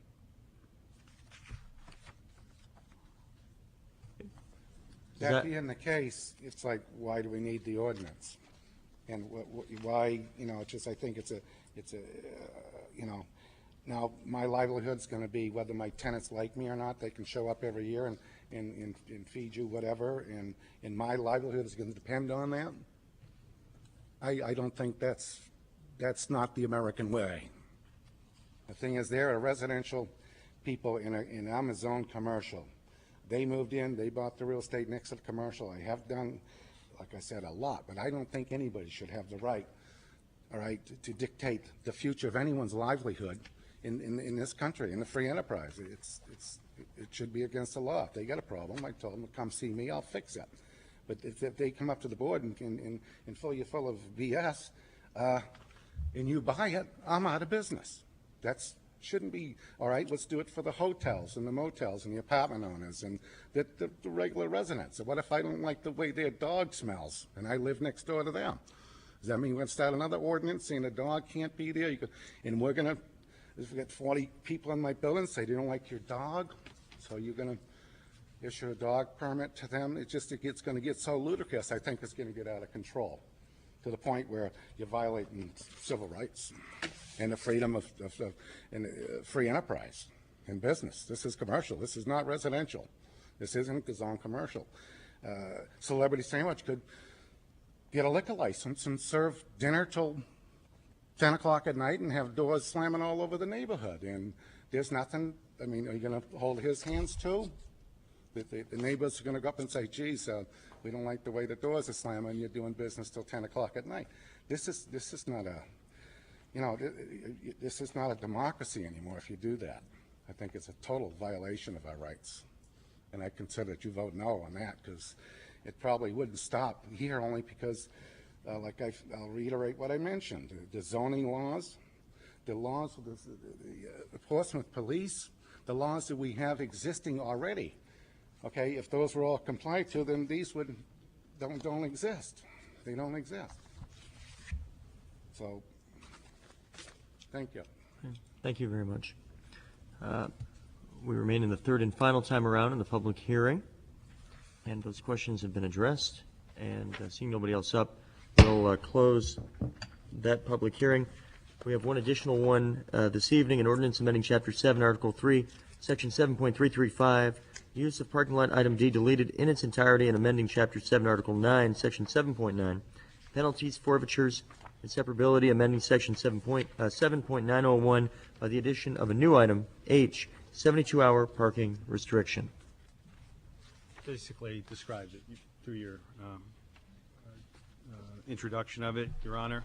I think it is for basis of violations of the 72-hour parking restrictions. There is penalties that are now in place, that would be put in place, and those are, and just reading, in the event the payment of the forfeiture is not made within 30 days, then there should be an amount of $100. In the event of failure to make such forfeiture, said person shall be subject to a fine of not more than $150, and the initial violation is $50. Very good. With that, we'll open up this public hearing. Same format. First time around. For, against, or about. Seeing nobody. Second time around. And a third and final time around on this. And we will close it and move on to the approval of grants and donations. We have two items. The first is a request to authorize the city manager to apply for grants for the Safe Routes to School Committee. Yes, Councilor. Your Honor, I move the authorize the city manager to apply for the grant for safe school routes to the school committee. I'll second. Here, the second. Questions, comments on this item? Yes, Councilor. I just wanted to comment that some of the things that are listed in our letter, as speaking as a member of the committee, some of the things that are listed in our letter may be things that we as a city will do in addition to things that we may be asking grant funds for. And as the grant goes forward, as the grant is developed, that discussion will continue. So, for example, we may not, at least I would hope that we would not need to apply for grants to paint our own crosswalks near elementary and middle schools, but may agree that as part of this overall improvement, that's something that we as a city would do through our regular plans. But some of the other items there that we might not be doing as part of our regular maintenance would be appropriate for grant requests. So this is a comprehensive list, and the committee that's going to be developing the proposal may or may not be able to fit all these things into the list. Thank you for noting that. Councilor Smith. Thank you, Your Honor, and I'll be chairing the committee that we're putting this grant request together. There is a total that comes to the state of New Hampshire from the federal government of $1 million. That is, of course, every community who has begun this process is then, of course, puts in their grants, and we are limited to an amount of $100,000 is the maximum that it can come to us at this stage. As more federal funding comes, that number may change. So as we write this and we're going to start prioritizing this, we may not go to the full 100,000. It could be a little less. We're not sure, but we'll be coming back. But at this stage, it's important that we get this done because we need the authorization letters and everything to be part of the grant packet to go in because we are starting to push a deadline on it. So in order to make sure we have it in time for the deadline, I'd like to move this forward. Very good. A couple hands. We'll go Councilor Pedalakis and then Councilor Reynolds. Yeah, this says safe routes to school grant support request, but I am kind of dismayed at the fact of what does study circles have to do with a safe route? What does the support for school resource officer have to do with it? And what is bike wrecks have to do with it? Your Honor, if I may. Yeah, I saw a couple quick hands. Councilor Smith, if you'd like to Thank you. address that. In the grants, we're allowed to take into two different portions. One is infrastructure and one is non-infrastructure. The infrastructure portion is anything to do to help safe routes to school and bicycle to school. For instance, you see on here a bicycle rack, so that it encourages the kids to take their bikes to school. They have to have a safe place to be able to put their bicycle. So that's why a bicycle rack falls under that. We also have on here for crosswalks, appropriate signage, and those type. Those will be all infrastructure that we can apply for grants to help assist with the costs of creating more sidewalks, better striping, and so forth. As for the infrastructure, the study circles and the parent surveys, the grant source does allow for to be able to get feedback in surveys, and actually they have a standardized survey they've asked us to use, actually we have to use, that will be able to get information so that we can start tracking the path of this program to make sure that as we're moving along, we are increasing the number of students who are now bicycling, walking, scootering, however, to school. And the study circles, actually, I'll leave that for Councilor Dwyer if she wants to comment on it, because it was more the idea she came forward with.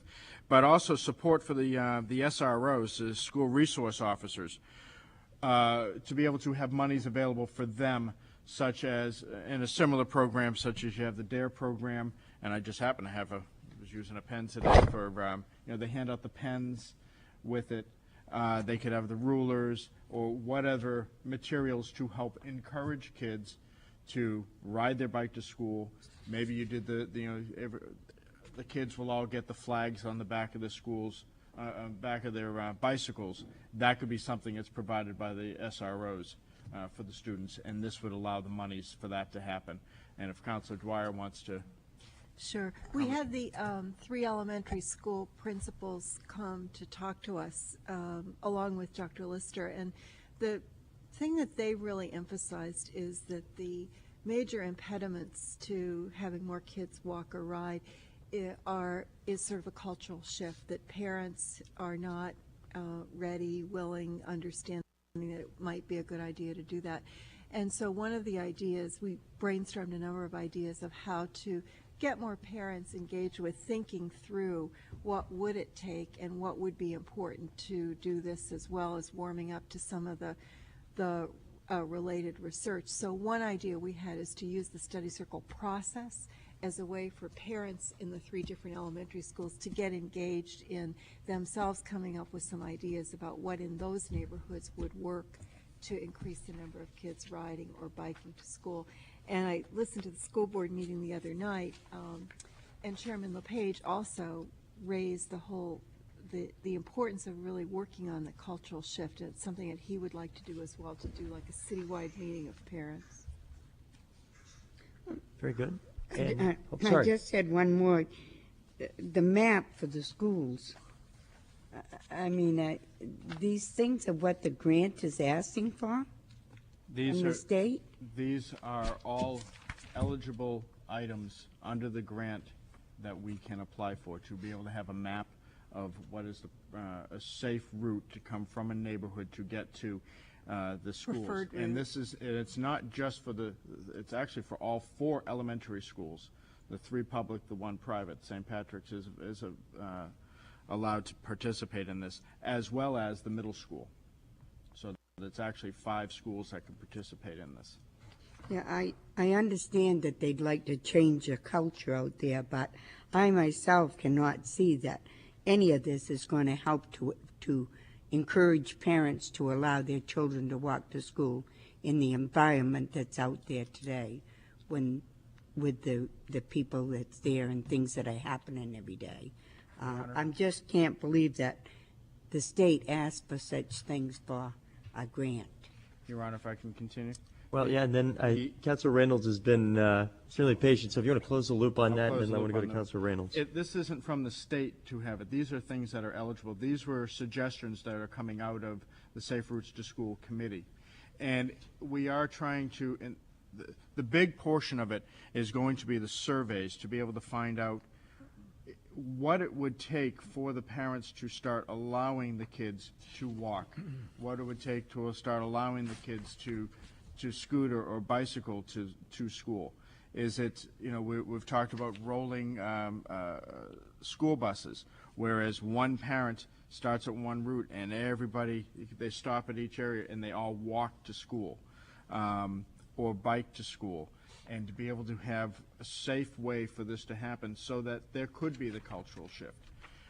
The survey could come back, and some parents may say, you know what, under no circumstance whatsoever will I ever allow my child to bicycle or walk to school.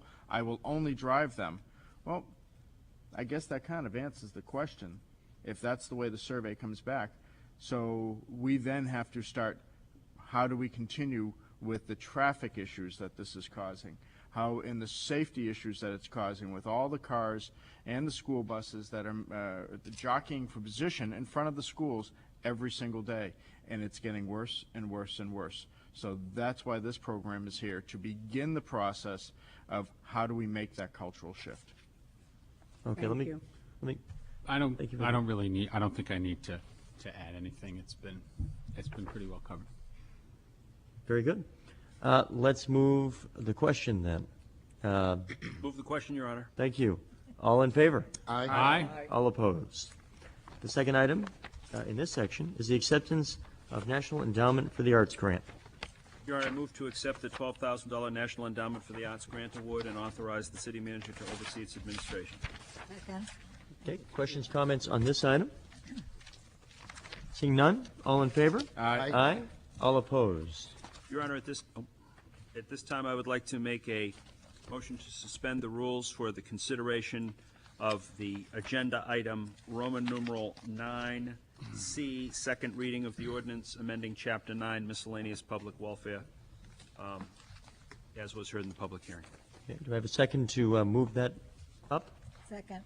All right, all in favor? Aye. Aye. All opposed? Very good. Perhaps, Assistant Mayor, if you want to. Yeah, Your Honor, I'd like to move to pass second reading and schedule the third and final reading at the September 17th, 2007 City Council meeting. And if I get a second, I'd be happy to speak to it.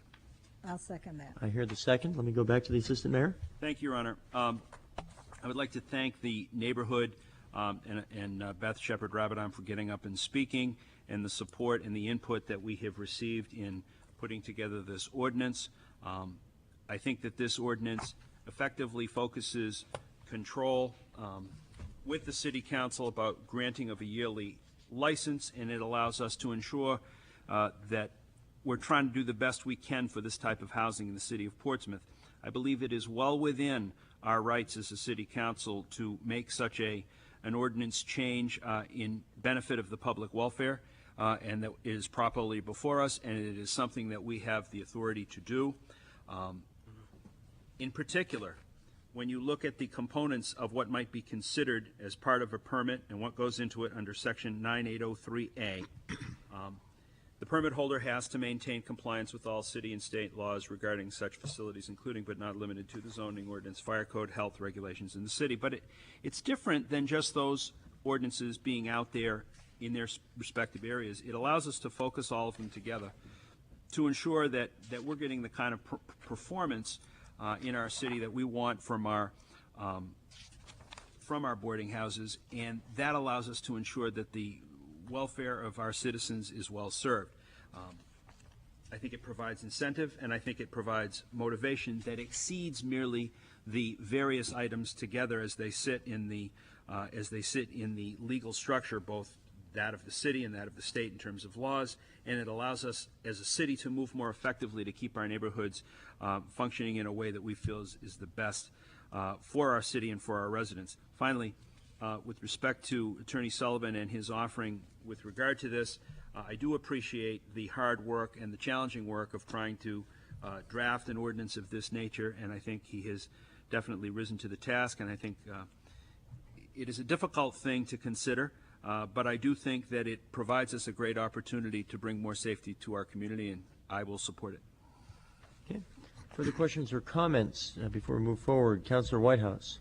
Yes, I'd like to hear just once more why you don't think it's important that a contact person be demanding to live within a 30 or a 40-minute commuting distance. Now, I'm referring to, in case of emergency, I realize that there's going to be a sign indicating for 24 hours, 7 days a week, a valid and an effective contact person for the management of the facility. But I like to see that person. It could be a maintenance person, it could be a supervisor, it could be a contractor, it could be the owner. Be within 30-minute commuting distance in case the police has to be called to secure the area for a crime scene or a serious accident. I just want to hear why our assistant mayor does not feel that this is important. Thank you, if I may, Your Honor. Sure. I appreciate the question, and I think it's a good one by Councilor Whitehouse. I do think that I look at the concern addressed by the council's question to get to my answer, and that is, what is the responsiveness that we're going to get if we pass this as it stands without having that requirement of someone living within 30 minutes?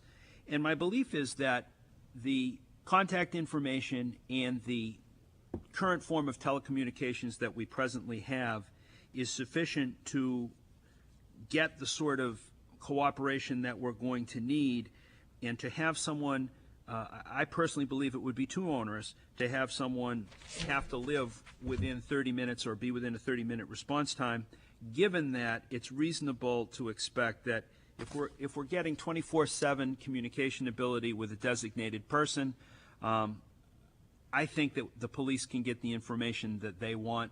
I'd certainly defer to the city attorney as to any concern he might have in that regard, but my belief that it provides us an adequate opportunity to get what we need electronically, if not physically. Very good. Councilor Dwyer.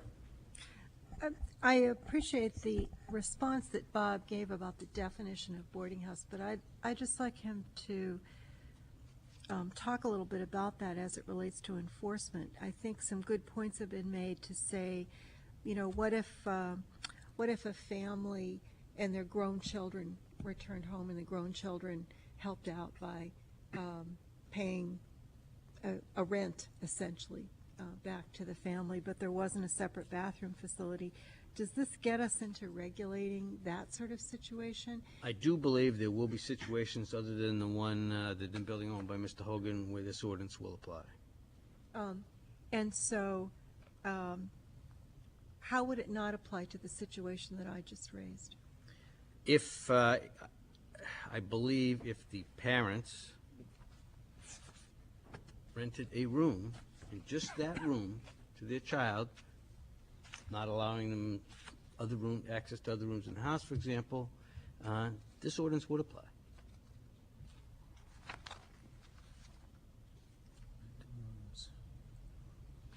So potentially this ordinance would apply to a great many situations, and so that would lead to my next question of enforcement and what our plans are, how we're going to address this. We've never had an ordinance like this in the past. We don't have any history to fall back on as to how it would be addressed. We would, if the ordinance is adopted, it would be advertised. And I believe that for enforcement purposes, we'd allow some kind of a grace period for any of these buildings to come into compliance. Is typically the way that we enforce things anyway. We approach them rather gently, and then if we determined that there were any of these boarding houses out there that did not secure the permit required by the ordinance, then we would select from our 3 enforcement options and do whatever seemed appropriate under the circumstances. Councilor Penelakos. Yes, this is for Attorney Sullivan. We keep referring to this regulating all state, being effective with all state laws and whatnot. Would our boarding house definition that you have stand up against a rooming house definition? This ordinance contains its own definition of boarding house for purposes of this ordinance. There may well be other definitions that apply to Mr. Hogan's business, for example, for other purposes, but it's essentially irrelevant to the inquiry under this ordinance. We would just look and see whether any particular building met the definition that I read earlier, and if it did, the ordinance applies. Do we know of any other places besides 21 Brewster Street that would fall under this? The speculation is that there probably are other establishments like this in the city. However, I do not personally know of any other ones.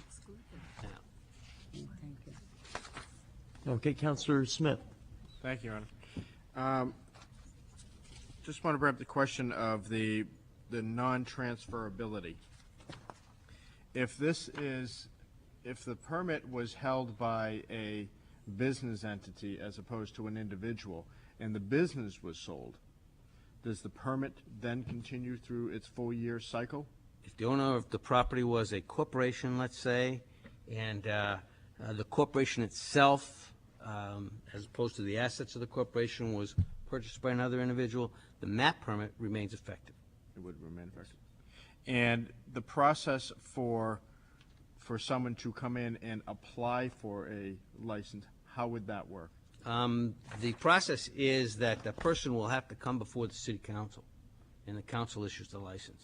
So they fill out a form, I'm assuming, at the city clerk's office, come before us, similar to the way we do a, the signage permit for A-frame signs or something like that, that same process. I actually had that in mind, right. So it would be something that would happen relatively quickly. So it wouldn't be if somebody was trying to purchase the business, that they would be held up in months or a long time. Because normally to sell a business would take at least a month, and hopefully would be able to cover that request. A single request of the city council is all that would be required. As to the process that request follows after it's submitted to the city council, that really is in control of the council itself. Now, and my last question is, for this particular facility, and if there are others, does he have to begin the process now, or will he start off with a license? No, the ordinance becomes effective January 1st, 2008. He will have to secure the permit by January 1st, 2008, as would any other boarding houses in the city.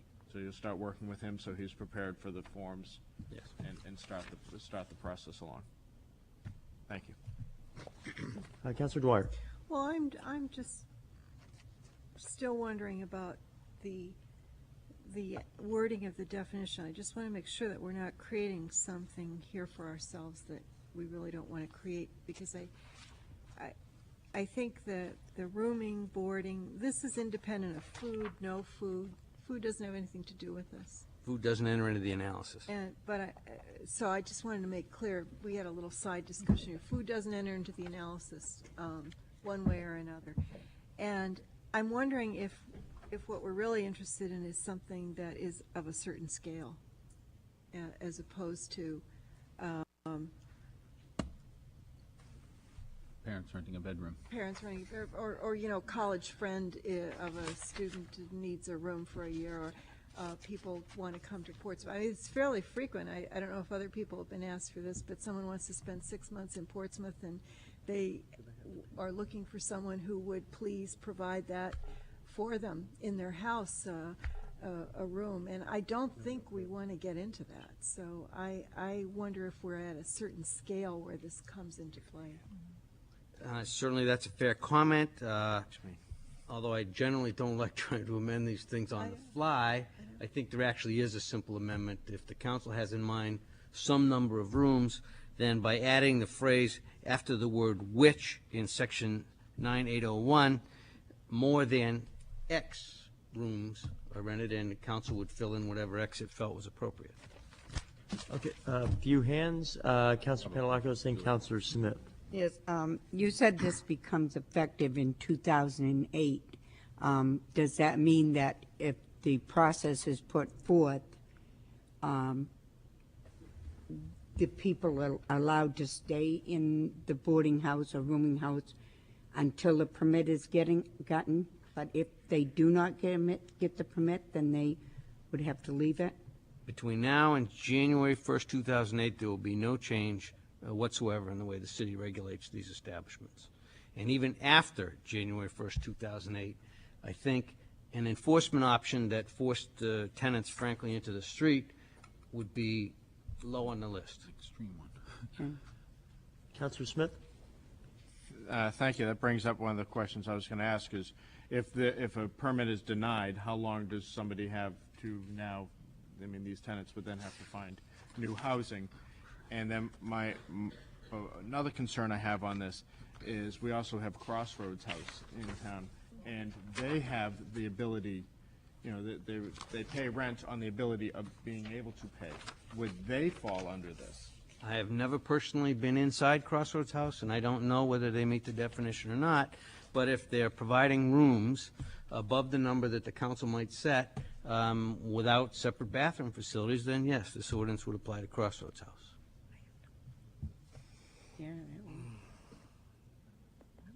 Okay. Other questions or comments? Some very good questions being asked over the last several minutes that definitely want to get right.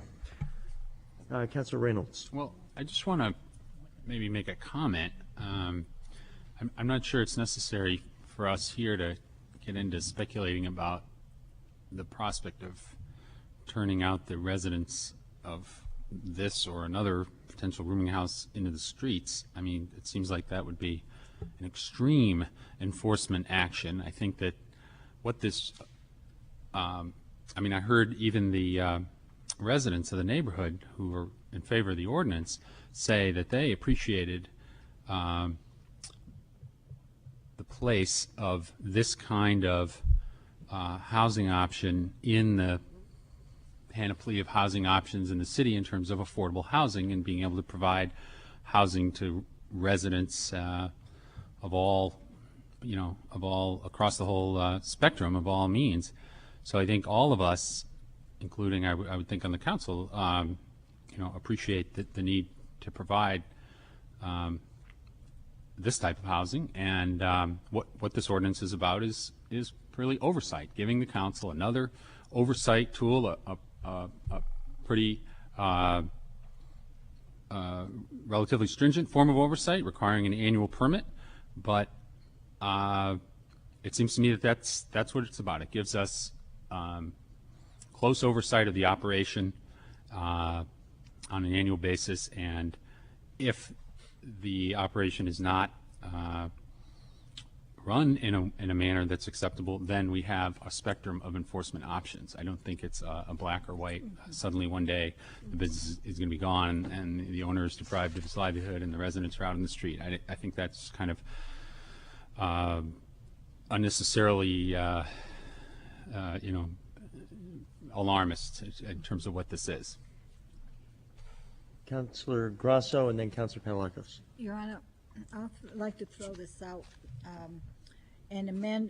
with an amendment, taking the suggestion from the city attorney that we, after the word which, we put a comma, more than 3 rooms are rented, as an amendment to the definition. Okay, do I have a second for that? I'll second that. Okay, here's the second. So some discussion dealing with the proposed amendment. Now, repeat that once more. I want to make sure. The same language that you see. Yep. Except 3 additional words after the word which, and those 3 words would be more than 3. Okay. Residential structure in which more than 3 rooms are. That's what's been proposed. It's been seconded. I know Councilor Panalakos had your hand up about something prior. Hold the powder there. Look for questions or comments on that. Your Honor, I just speak to that. I just feel that 1 or 2 would be reasonable. You might, have youngster home from college and that is working his first job, and he might be paying rent of that sort. But I think if it's more than 3, then it's not really probably just family anymore. So, and I think that was probably a safe number, and if it's not, I'm open to someone coming up with a different number. And let me throw this out as part of that, just to move the ball forward one way or the other. I'm not sure that I appreciate the comment made a second ago by the city attorney about making an amendment on the fly and making sure that you get it right. Better to do it right than to simply do it right now. But is there any way to quantify? It would seem to me that there would be a pretty strong correlation that the more bedrooms there are in a home or in a unit, that's a situation involved where somebody goes away for college or a bedroom becomes vacant. That would seem to be, if you're trying to quantify this in some way, I don't know if we have any sense as to whether or not, we're trying to get a handle on whether or not that number is a stab in the air, whether it's too low. My gut tells me it's probably not too high, but is it too low? Is there any precedent in any other community or within any other part of our laws and ordinances, or maybe a city manager question? Is there any way to quantify the number of multi-bedroom homes? I'm trying to get some way to quantify. Not really. Your Honor, I feel that Councilor Grasso's explanation is about as good as we can get at the moment. Yep. Okay. With that said, other questions or comments? Otherwise, we'll move the question on the amendment. I see none. I would like to speak to the fact of, I'm not trying to be an alarmist here about the tenants being in the street, but it says January 1st, 2008, the city council must issue a permit. Well, let me close the loop on the amendment, because I think that goes to the broader. Let me just close the loop on that one. So we'll move the question on the amendment that adds the words more than 3 to in which rooms are rented, in which more than 3 rooms are rented. All in favor? Aye. Aye.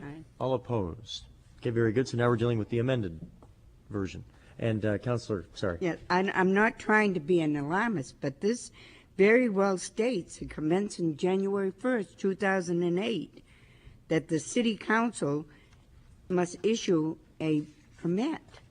And it could get to the fact that it could be held up for a couple months. It could be a number of things that goes on. And that's what I'm trying to say. I want to be sure that there is something within this ordinance that gives some protection to the neighborhood as well as protection to the property owner and the people living there. I don't mean to be an alarmist, but the way this reads, it's what it says. We have to issue a permit. Go to the Assistant Mayor. Thank you, Your Honor. And that's one of the reasons we have a public record.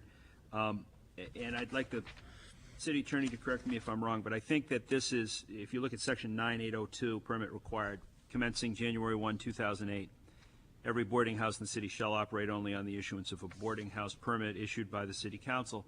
Well, clearly, we're not going to issue them January 1st. We won't be in business. It's a matter of enforcement done in the ordinary course with the usual discretion of our enforcement office. And so, naturally, we would want to identify them and make sure that they're properly permitted. But I don't think I read that as saying, come January 1, it must be permitted. If, for example, one was permitted the 15th, the 15th of February and so forth, as we go through the process of sort of the gentle grace period and ramping up, I think we get to the point of the yearly rotating issuance of the permit, and I would presume that would be how our enforcement department would handle it. Can I ask the city attorney to speak to that? I think that's a fair statement. Okay. Other questions or comments? Councilor Smith. Thank you, Your Honor. I still have a concern on this, on how it might affect a facility such as Crossroads. I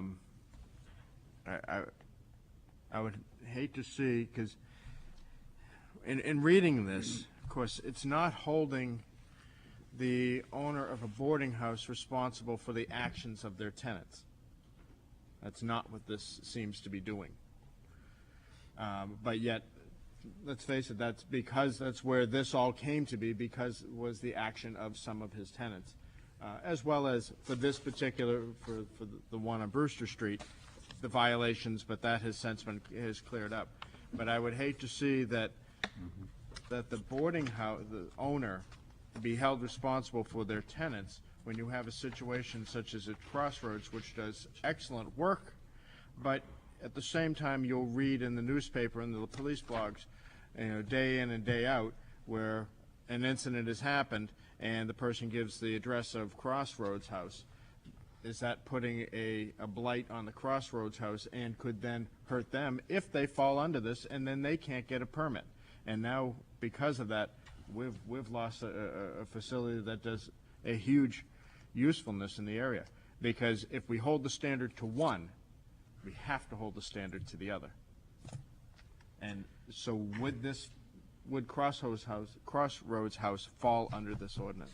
As the ordinance has been amended, if Crossroads House is making more than 3 rooms available to individuals where the rooms do not have separate bathroom facilities, then yes, the ordinance would apply to Crossroads House. Okay, Councilor Hines, I saw your hand. Thank you, Your Honor. Crossroads House is a corporately owned public service, quite different than any for-profit rooming house. It has several distinctive approvals, and they basically are that we're there to serve the homeless. Now, if a room is used by a homeless person, that's one room. If it's used by a couple, that's still the same room. If there's a family living in some of the rooms which can take in families, then there could be 4 or 5 people in a room. None of the conditions that you are citing should apply to Crossroads House. That is registered with the state as a homeless shelter. They do their best they can to take care of everybody who needs shelter, and if they have a pretty full house, perhaps more than you could name, if they can get the people in and get them out of a cold, then that's their purpose. It's overnight, it's temporary, but it does what they're supposed to do. And they also provide food, they provide guidance, they allow people to be taken to the hospital if they need that.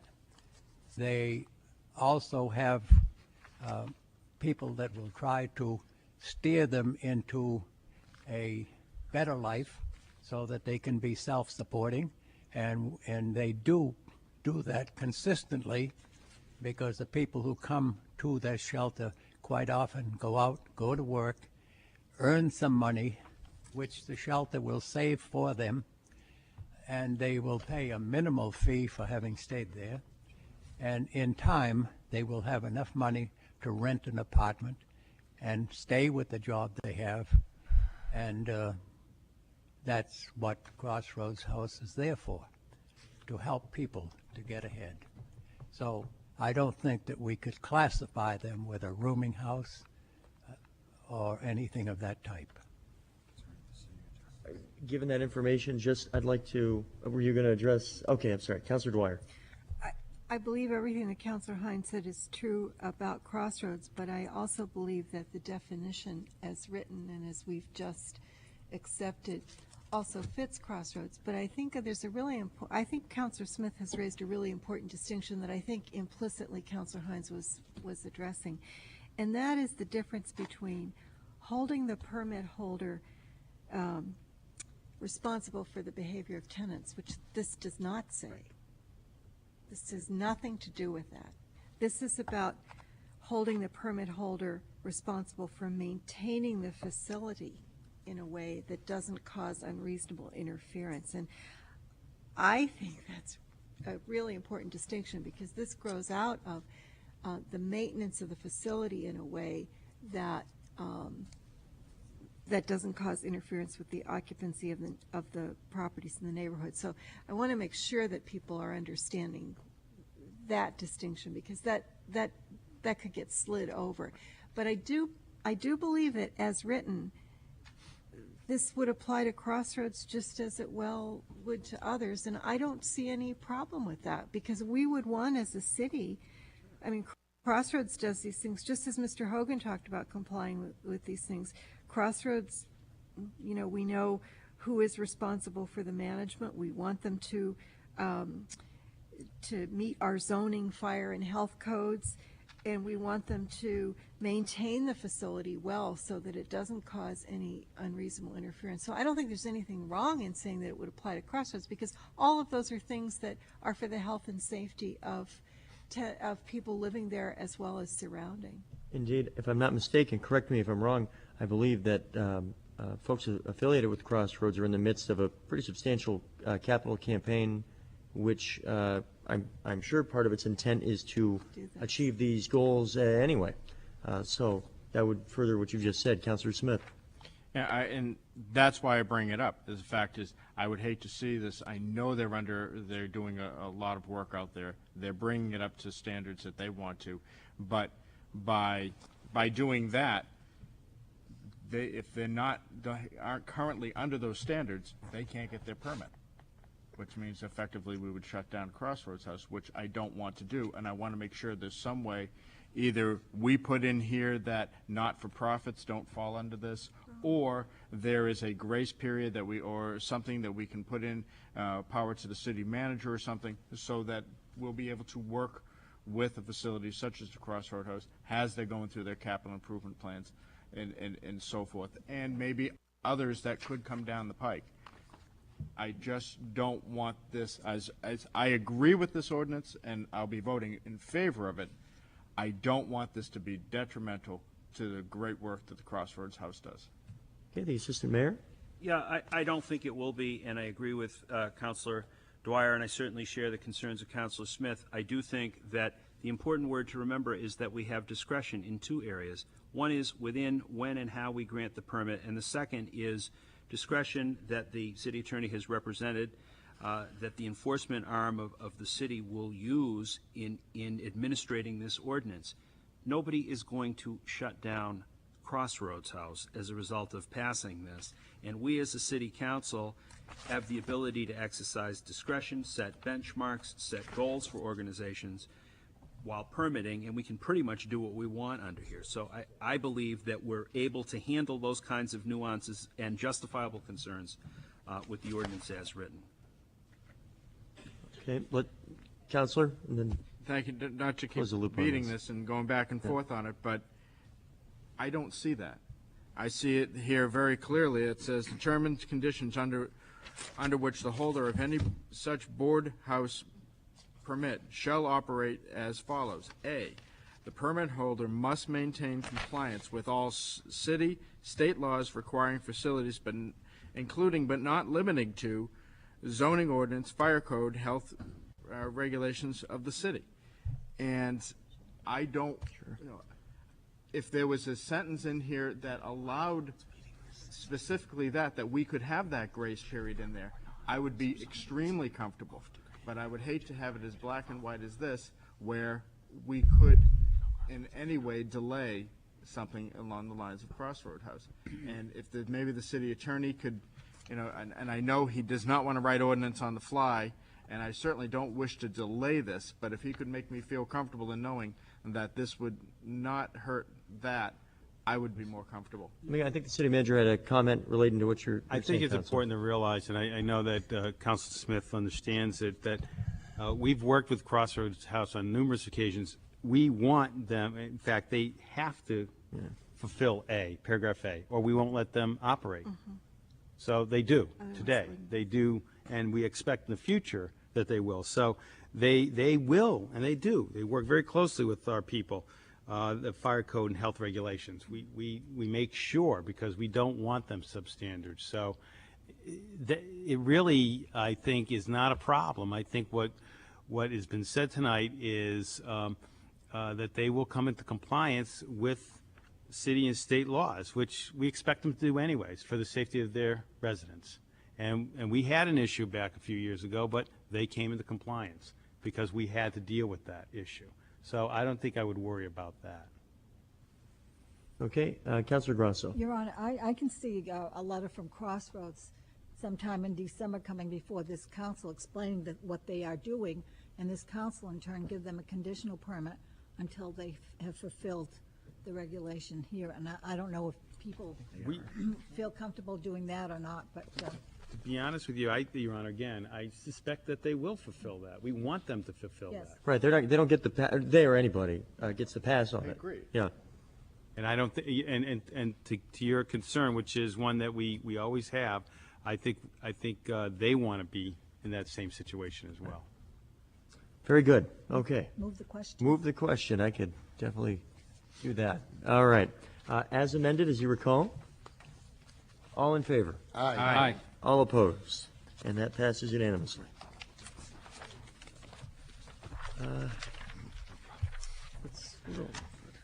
Okay. Let's move back to the first listed item under consideration of resolutions and ordinances. It's the first reading of an ordinance amending Chapter 10, Article 1, Section 10-102, definitions, light industry, and Chapter 10, Article 15, by the creation of a new Section 10-1508 entitled Non-Residential Planned Unit Development, PUD-NR. I have a motion. Your Honor, I move to pass first reading and schedule public hearing and second reading at the September 17th City Council meeting. Second? Okay, discussion on this. Your Honor, I'd like to make a motion to suspend the rules for purpose of consideration of an amendment to this ordinance at first reading. Second. I hear the second. Would you care to? I would be happy to, and I will pass out to you. We have to move the Oh, suspension. sorry. Sorry about that. Sorry about that. I had the second. We have to vote. That's right. Vote to suspend. All in favor? Aye. Aye. All opposed? Very good. Thanks. I'm passing out to you two changes to this ordinance that I believe speak to some of the concerns that have been addressed by various and sundry, and I'll get right to them, and I'm passing them out so that you have them. They're certainly available for anyone who wants them. If you look at Chapter 10, Item 2, Article 15, Section F,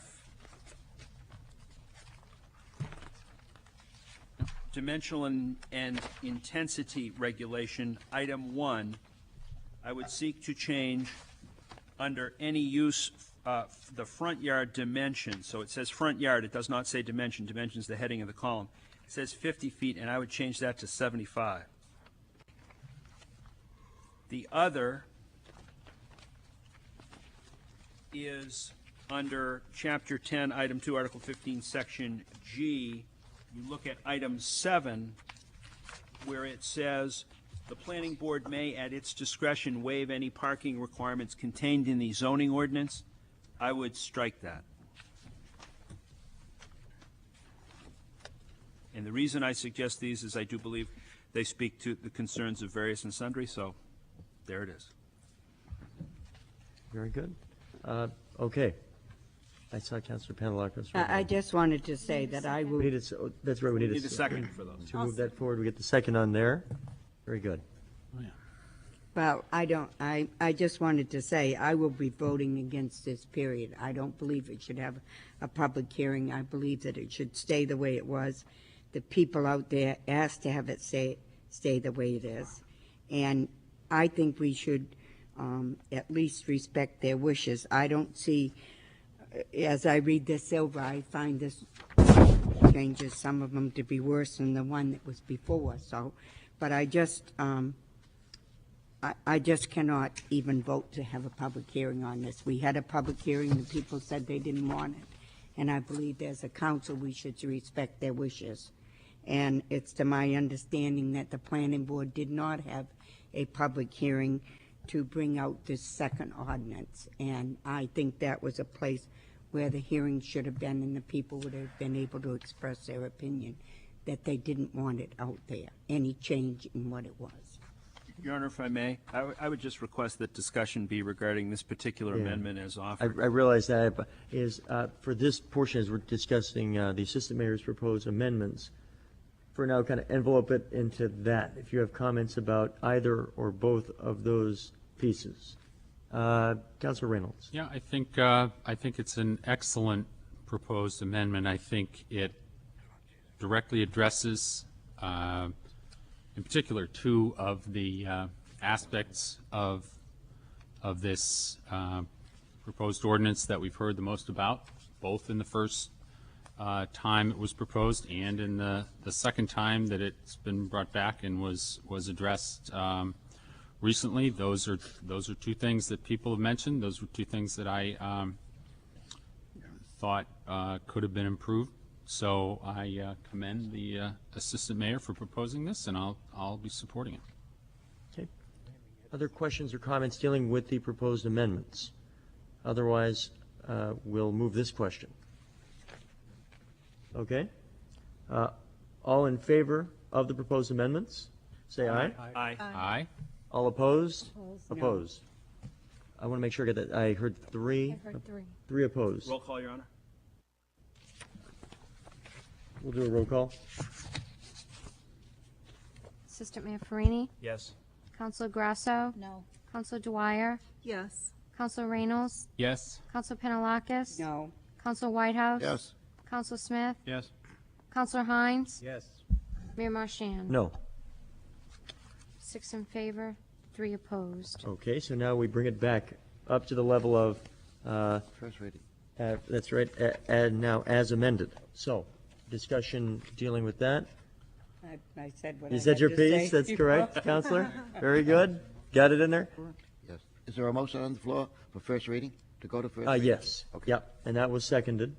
So, any other comments? Yeah, Counselor Smith. While I do not support this and will continue not to support this zoning amendment, I will support it to go and allow the public to speak and let the public come out and talk to it. I'll leave it at that. Okay. That Counselor is Hines. exactly why I voted for it, to give the public another opportunity to express their concerns about this amendment and the original motion. Very good. Okay. Unless there are other comments, we'll move the question. All in favor? Say Aye. Aye. All opposed? No. I think I heard two that time. I apologize. Yes. Two. Yep, two. So that was, that passed 7-2.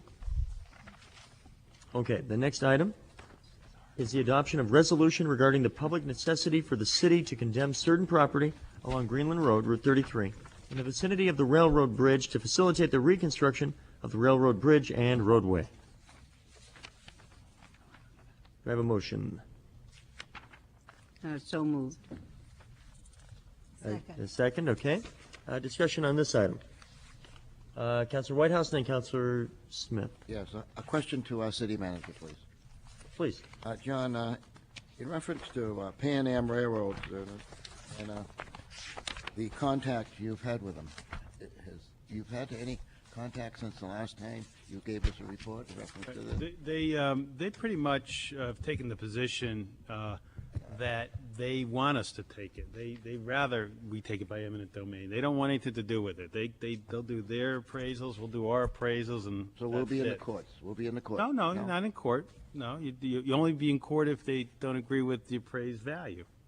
Because that's the largest tract of all, the Right. 4,400 square feet. And Counselor Whitehouse, one thing I will tell you, no matter where we're going to have another one coming up in September relative to Bartlett Street, and that's the same thing. You can go to anywhere where they do business, and that's what has to happen with them, period. With regards to the other ones, we have every intent to try to negotiate these easements, and it will be our last resort. But one thing I think is important for people to understand, this is exactly why eminent domain has been allowed for years and years and years for local government. This is a public safety issue, and quite frankly, these easements, even though we need to address the concerns of those that have interests, these are pretty minimal as it relates to projects. I've been involved in projects, and they were not easy, where homes had to be taken, and that is not, but this is not the case.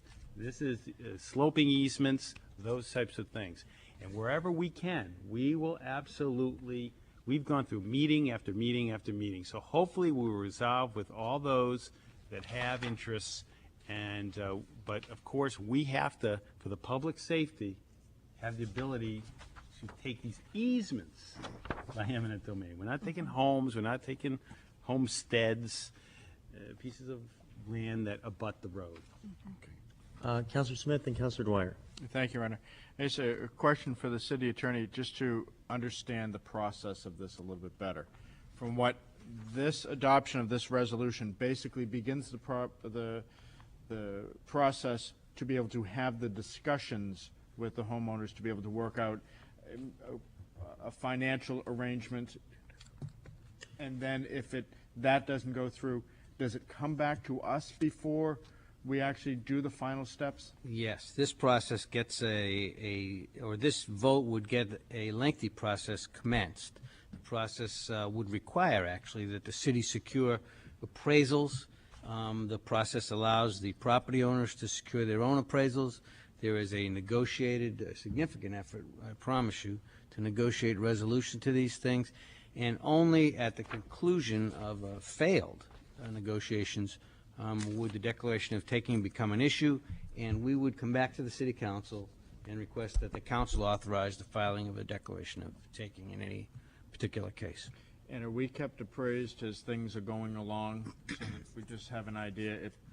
That way it's just, we don't get down to that end date, now all of a sudden it's on top of us, as long as we're kept informed as this process proceeds? Yes. If there is an impasse of significant nature, we will advise you. Thank you. Thanks. Counselor Dwyer. Maybe this is an inappropriate question and that we're going to negotiation, but understanding that most of these are easements, and as Deb Finnegan said, some of these it's an easement that essentially then replaces something that almost looks identical to what it was.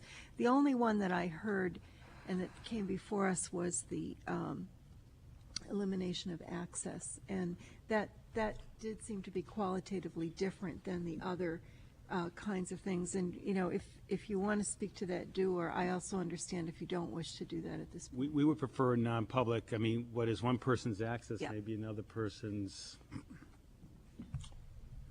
something else. I'm sorry, Counselor Grasso, and then Counselor Whitehouse. Yes. That's a great either quote, by the John way. or Deb can answer this one. Once we clear what needs to be cleared for easements and such, how long a project would this be?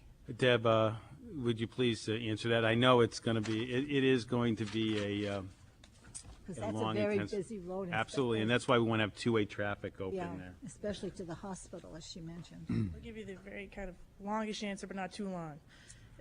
This project is basically, the construction is based on how the bridge is going to be built. So one half of the bridge will be built during the first year, and then they'll remove what's now the current bridge. And then in 2009, they'll start building the second half of the new bridge, and then they will remove the pedestrian bridge because there will be a new sidewalk over the new bridge. So it'll be 2 construction seasons. So starting next April, the construction season ends November, and then the following April they'll start again, and then go again to November, because that'll be their drop dead date, is that November of 2009.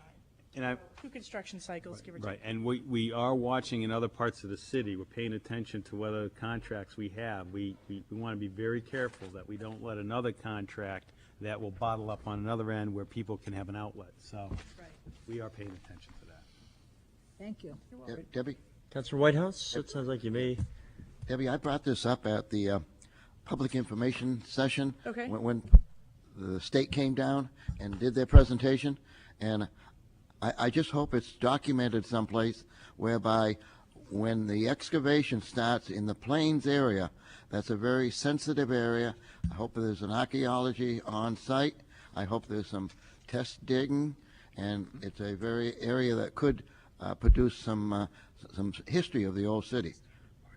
I can answer that. They've already done that because we needed to get to get the appropriate permit from from the New Hampshire, the historical department of the New Hampshire, and they dug down 4 feet and did not find anything significant, and that's as far as we're going to dig. Okay, thank you, Debbie. Thank you. You're welcome. Great. Other questions or comments before we move it? We will. All in favor? Aye. Aye. All opposed. The final item in this section is a second reading of ordinance amending Chapter 7, Article 3, Section 7.335. I won't read all the details.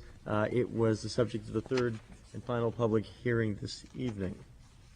Move to pass second reading of the amended ordinance as recommended by the Parking Committee and scheduled third and final reading at the September 17, 2007 City Council meeting. Second. Okay, I hear the second. Questions or comments? I see none. All in favor? Aye. All opposed. 2 items in the consent agenda. Would anybody like to see either item pulled and discussed separately? No. See no. I see no argument. Move to approve and accept the, both of these in the consent agenda. Would folks care for? We'll be happily to second that. Okay. Would anybody care for me to read them? Yeah, do we want to let the public know what those 2 items are? Yeah, I usually do before, but it's not a big deal. Here we are. The 2 items are, it's a letter from the Portsmouth Halloween Parade Committee requesting permission to hold the 13th Annual Halloween Parade on Wednesday, October 31st, 2007 at 7 p.m. The second and final item is the acceptance of a donation for the new library building fund from Peter M. and Catherine C. Cusin for $300. We've heard the motion. We've heard the second. No discussion. All in favor? Aye. All opposed? We have several items under presentation and consideration of written communications and petitions. The first one is a letter from Attorney Paul McEachern requesting license agreements between the city and March 22 LLC regarding 58 and 68 State Street. Your Honor, the city staff has no problems with this proposal. Mr. Mayor, Yes. I move to authorize the city manager to extend the license agreement for 58 State Street and enter into a license agreement for 68 State Street. Second. I hear the second. Questions, comments? Seeing none, all in favor? Aye. All opposed? Passes unanimously. Next item is a request from Kimberly Buxton, Bellman's Portsmouth, for a sidewalk obstruction license to place an A-frame sign in front of the establishment. Do you have a motion? These are all new, so that's why they're not on the consent agenda. Yeah. I motion the city manager with power. Okay. Have a second on that? Second. Okay. All in favor? Aye. All opposed?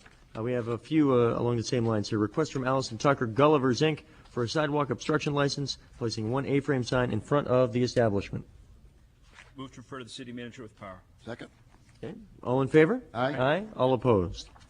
Request from Ed Shimbob, Aroma Italian Cafe, for a sidewalk obstruction license, placing an A-frame sign in front of the establishment. Move to the city manager with power. Second. All in favor? Aye. All opposed? Next item, a letter and petition from the Frank Jones Farm Neighborhood Group opposing the rezoning of areas of the neighborhood for commercial development. Shouldn't that be moved to the planning board? If you'd like. Yes. Make that motion. Move to the planning board. Second. There's second discussion? Seeing, I'm sorry, Counselor. And I assume it would be to the planning board for file because the planning board has already addressed this issue and did not approve Just to the be placed rezoning of on commercial. file. So it's sort of a follow-up more than anything. Yeah. Your Honor. Yes, yes, Counselor. I wish the city manager would assure the people there that the rumors that are out there are not true in reference to purchasing a large tract of land, demolishing and redeveloping. Are you talking about the Wentworth School? Yep. Well, that certainly isn't coming out of my office. I will tell you this, on the Wentworth School, there really are 2 options at this point. We're still waiting for the official letter from the school department to take over the property, which we're working on with the school department. But there's 2 areas that are being discussed. There is the Portsmouth Music and Arts Center along with the Exchange City that's being talked about, but there is issues as it relates to the building and the viability of the building. So I'll be talking with those groups and bring back something to the City Council. In the event that that doesn't happen, it certainly would not be in the city's best interest to dispose of that land. Quite frankly, if we aren't able to utilize that building, I would like to see a park over there. I mean, that end of the city probably does need some kind of park in that area. So certainly from the staff's perspective, we're not interested in disposing of that property. Other than Rite Aid being developing on a corner, there's nothing else. I have, you know, if it were up to me, I'd like to expand the park usage over there. And that's something you may see in the future. Thank as you, a John. proposal. Very good. Okay. We had the motion. I believe we had the second. Am I correct? Yes. Okay. All in favor? Aye. Aye. Aye. All opposed. Next is a letter from Eric Spear requesting a change in the capital improvement plan to the Market Street Expansion and Pedestrian Improvements Project. Move to refer to the Traffic and Safety Committee for a report back. Second. Discussion. Seeing none. Oh, There shouldn't excuse be me. a re- Your Honor, I'm sorry. There may or may not be a need for report back depending on, your report back would actually be the minutes of the meeting, I suspect. Wouldn't they, Counselor? Yes. I would suspect it would be. That would be fine with me, and that's the typical report back. Informally, I'd certainly request if Councilor Smith would be so kind to elucidate that item when it does come forward, so I will pay attention. I'll be here. Oh, yeah. It certainly will. Okay, Counselor Dwyer. Well, I think that's certainly the appropriate next step. I think, anticipating what some of the discussion will be at traffic and safety and adding that to some of the discussion lately around Parade Mall and the various issues that have come forth to the planning board. I think we do need to figure out what the appropriate forum is for a discussion on downtown parking. And one of the, because this will obviously, traffic and safety is going to have to talk about if we're losing 12 spaces. So I think we are, many different boards are dealing with parking right now. We need to take a holistic view, and one of the thoughts I've had is that the EDC and the planning board might have a joint meeting that would, along with traffic and along with parking, that would begin to, that would help to inform our zoning ordinance going forward and help to inform a lot of these issues. I think we just need to have as a council, a comprehensive view of it. If that's well, it wouldn't be properly yet before us. No, it's just sort of. Never mind. Okay, Counselor Smith, Counselor Whitehouse. Thank you, Your Honor. The right now, if this would right now it's referred to traffic and safety. Is if this was to go through traffic and safety, it would also then be referred to the parking committee, because the parking committee has to authorize the loss of the spaces, again, if this was to go through. So you would get a report back from them as well. As for an overall parking scheme and parking in the downtown area, it is something that we've been talking about, been working on. John does a terrific job with trying to find, maintain, and squeeze in as many parking spaces, and as well as moving things around so they're better utilized, such as you may have noticed we've been moving taxi cab spaces around to have better utilization. So it is something that the parking committee has been strongly working on, and John has done a terrific job with it. And if that is something that the planning board and wants to do with the EDC, I would respectfully request that the parking committee also be part of that, if not, at least the chair and the city manager. Yeah, I have that listed.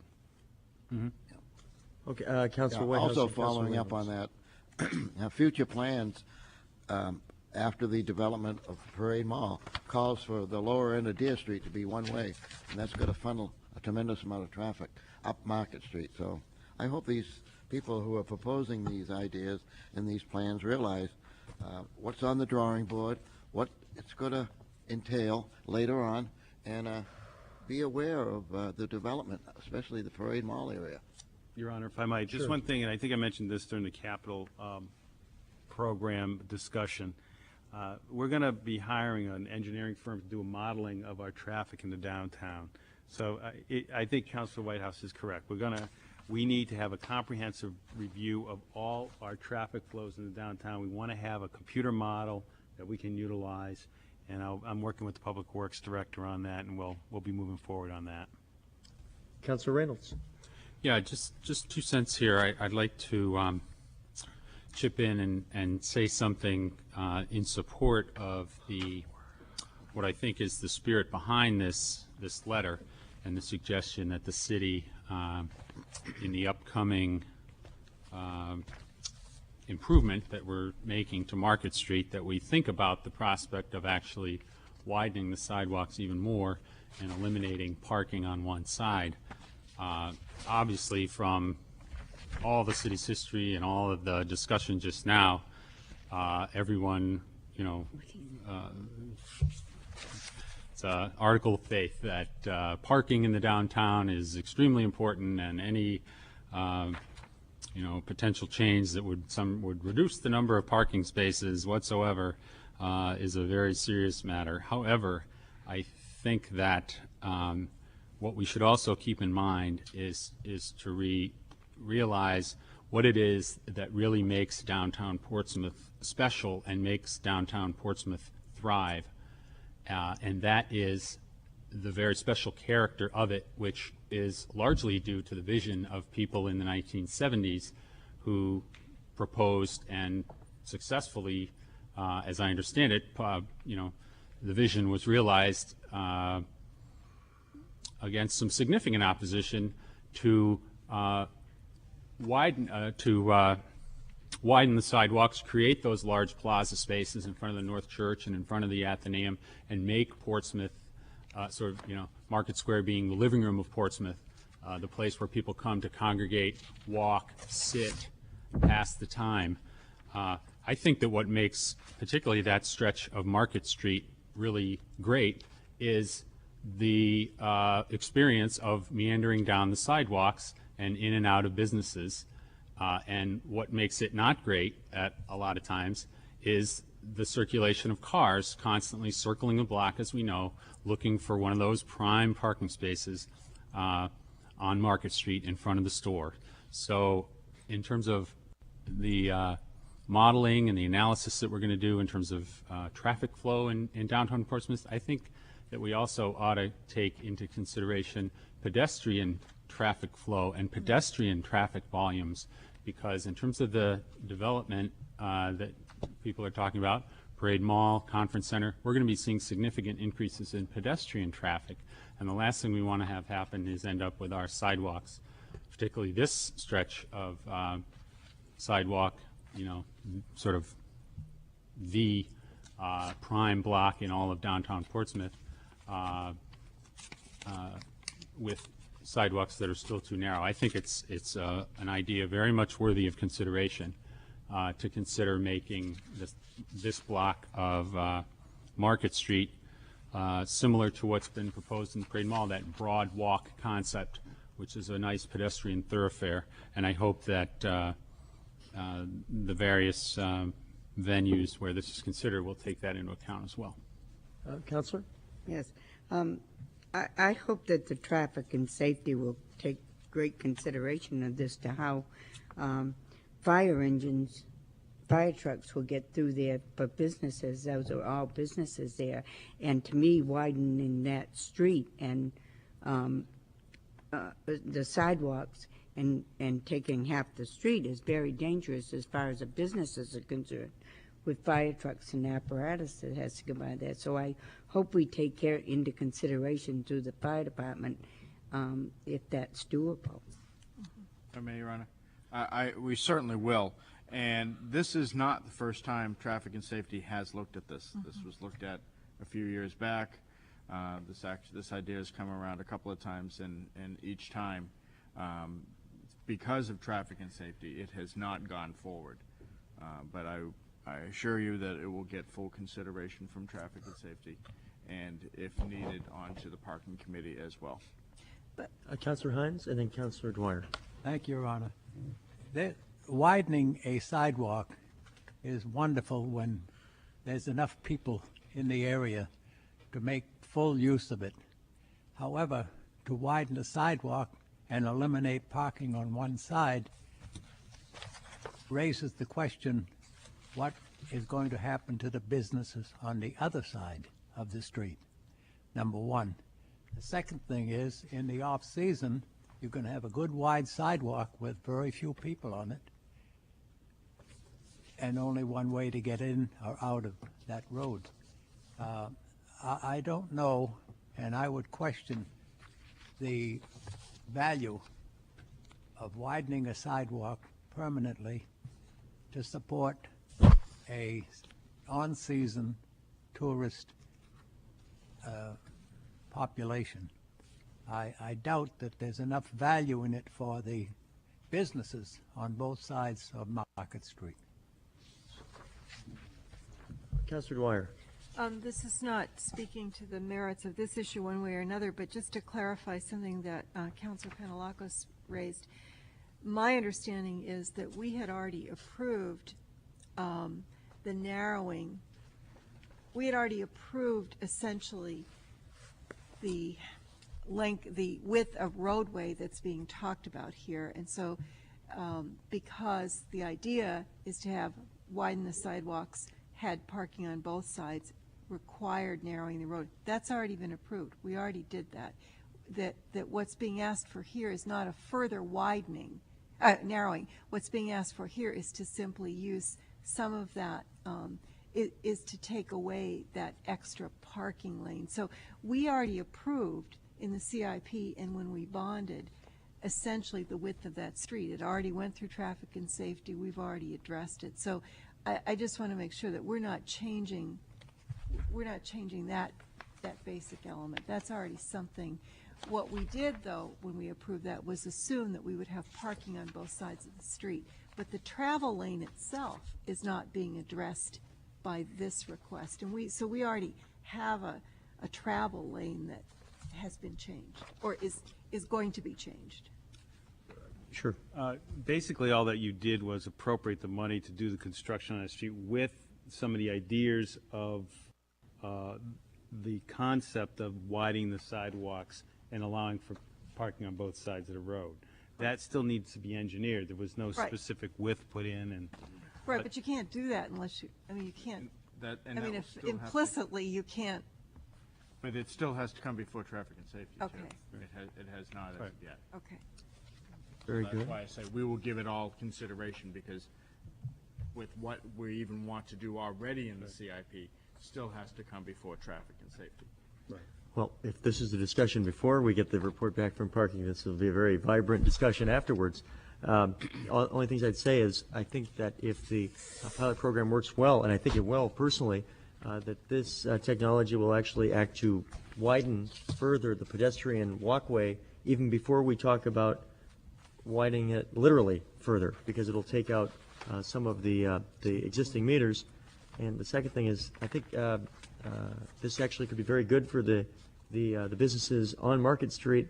The quicker we get folks out of their car and walking, the faster that people get to enjoy the greatest strengths of the city, in my opinion. So this could be a way towards doing it. So we look forward to that, and we need to vote on it in order to have a chance to look forward to it. All in favor? Aye. Aye. All opposed?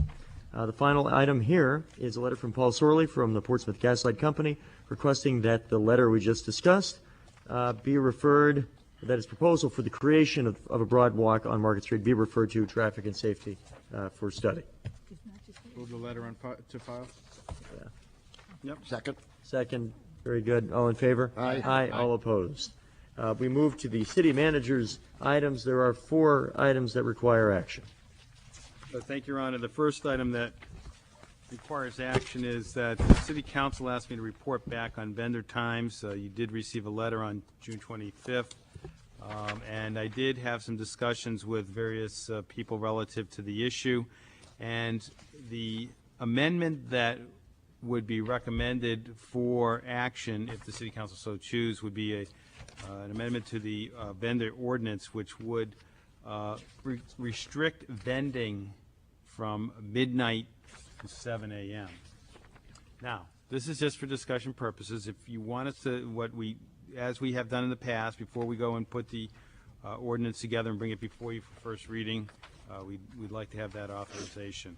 But that is we've looked at other ordinances, and the midnight time would be what we consider reasonable. We've talked to the police department as well. But it's up to the City Council. I mean, right now, I think some vending goes on at 1:30 in the morning, hot dog vendors. But we thought that at midnight, that's pretty late for that. But it's up to the City Council. That would be our response to it. Okay, if you're looking for a motion, Councilor Whitehouse. Yeah, I'm going to put a motion on the floor just to bring it forward. Sure. Because I think this is important to hear from the vendors. So I'll move to authorize the city manager to bring back for first reading September 17th, an ordinance relating to this issue. Okay, Second. hear the second. Again, this is just to bring it back, so. That's right. Now, the most important thing, at an early stage, I like to see every vendor with a personal notification from the city clerk's office. Every vendor that we have? Well, there's not too many Why? out there that has a license in the city of Portsmouth. There's not too many. Well, There's 13. there's 13 vendors for just food? It's encompassing food and other things, yes. All right. Okay, so it sounds All like. I'm thinking is Yep. give them a early heads up. I don't want nothing Sure. to be, Yep. come before us and we pass it or talk about it and they not be aware.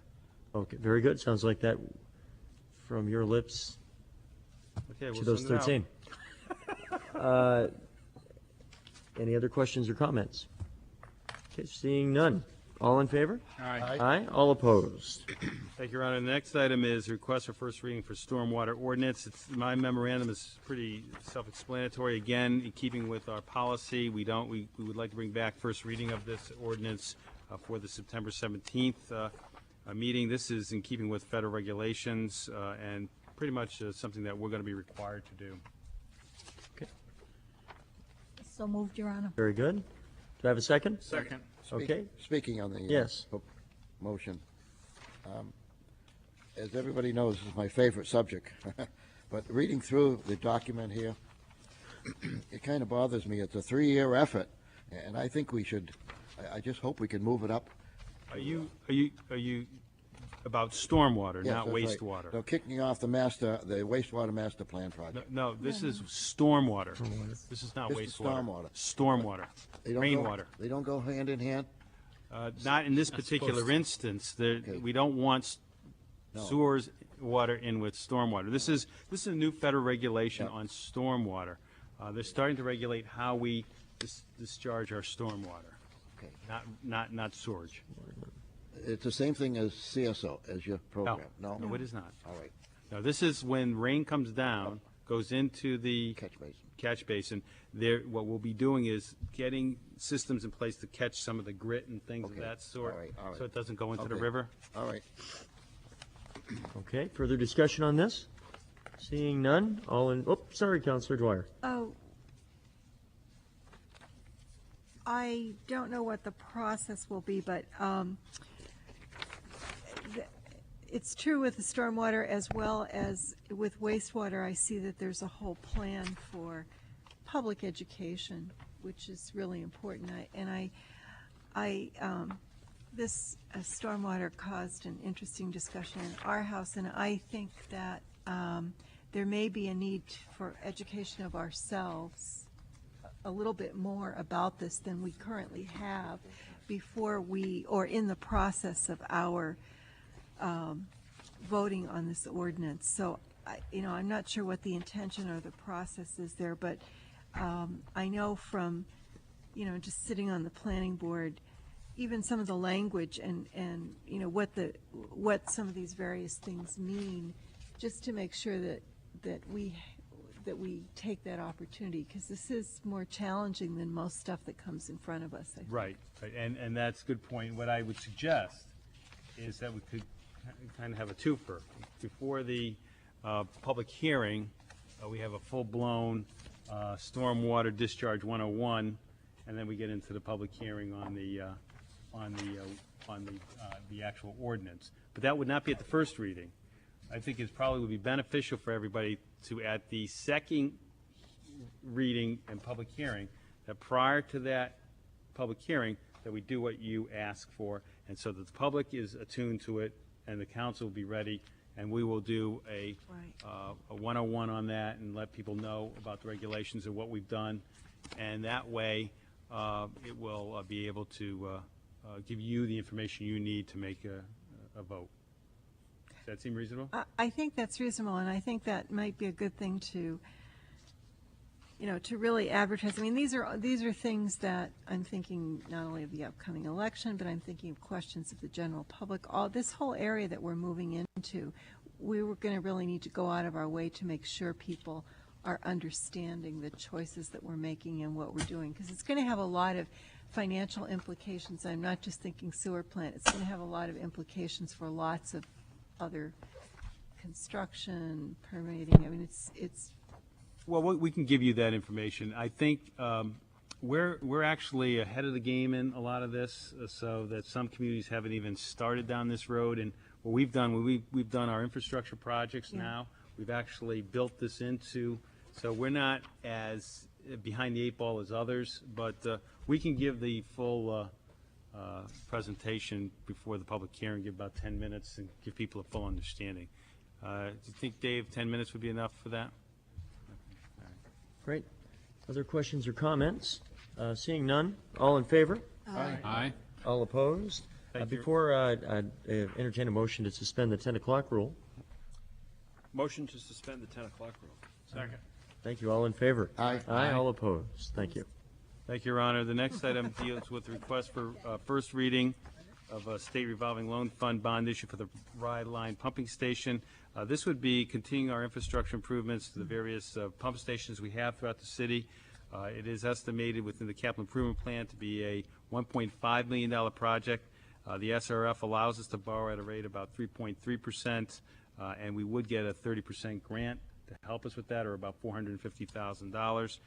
This is to replace the Rye Pump Station, which is 35 years old, and would allow us to make the similar type of upgrades we had in the past with regards to energy efficiencies and those types of things.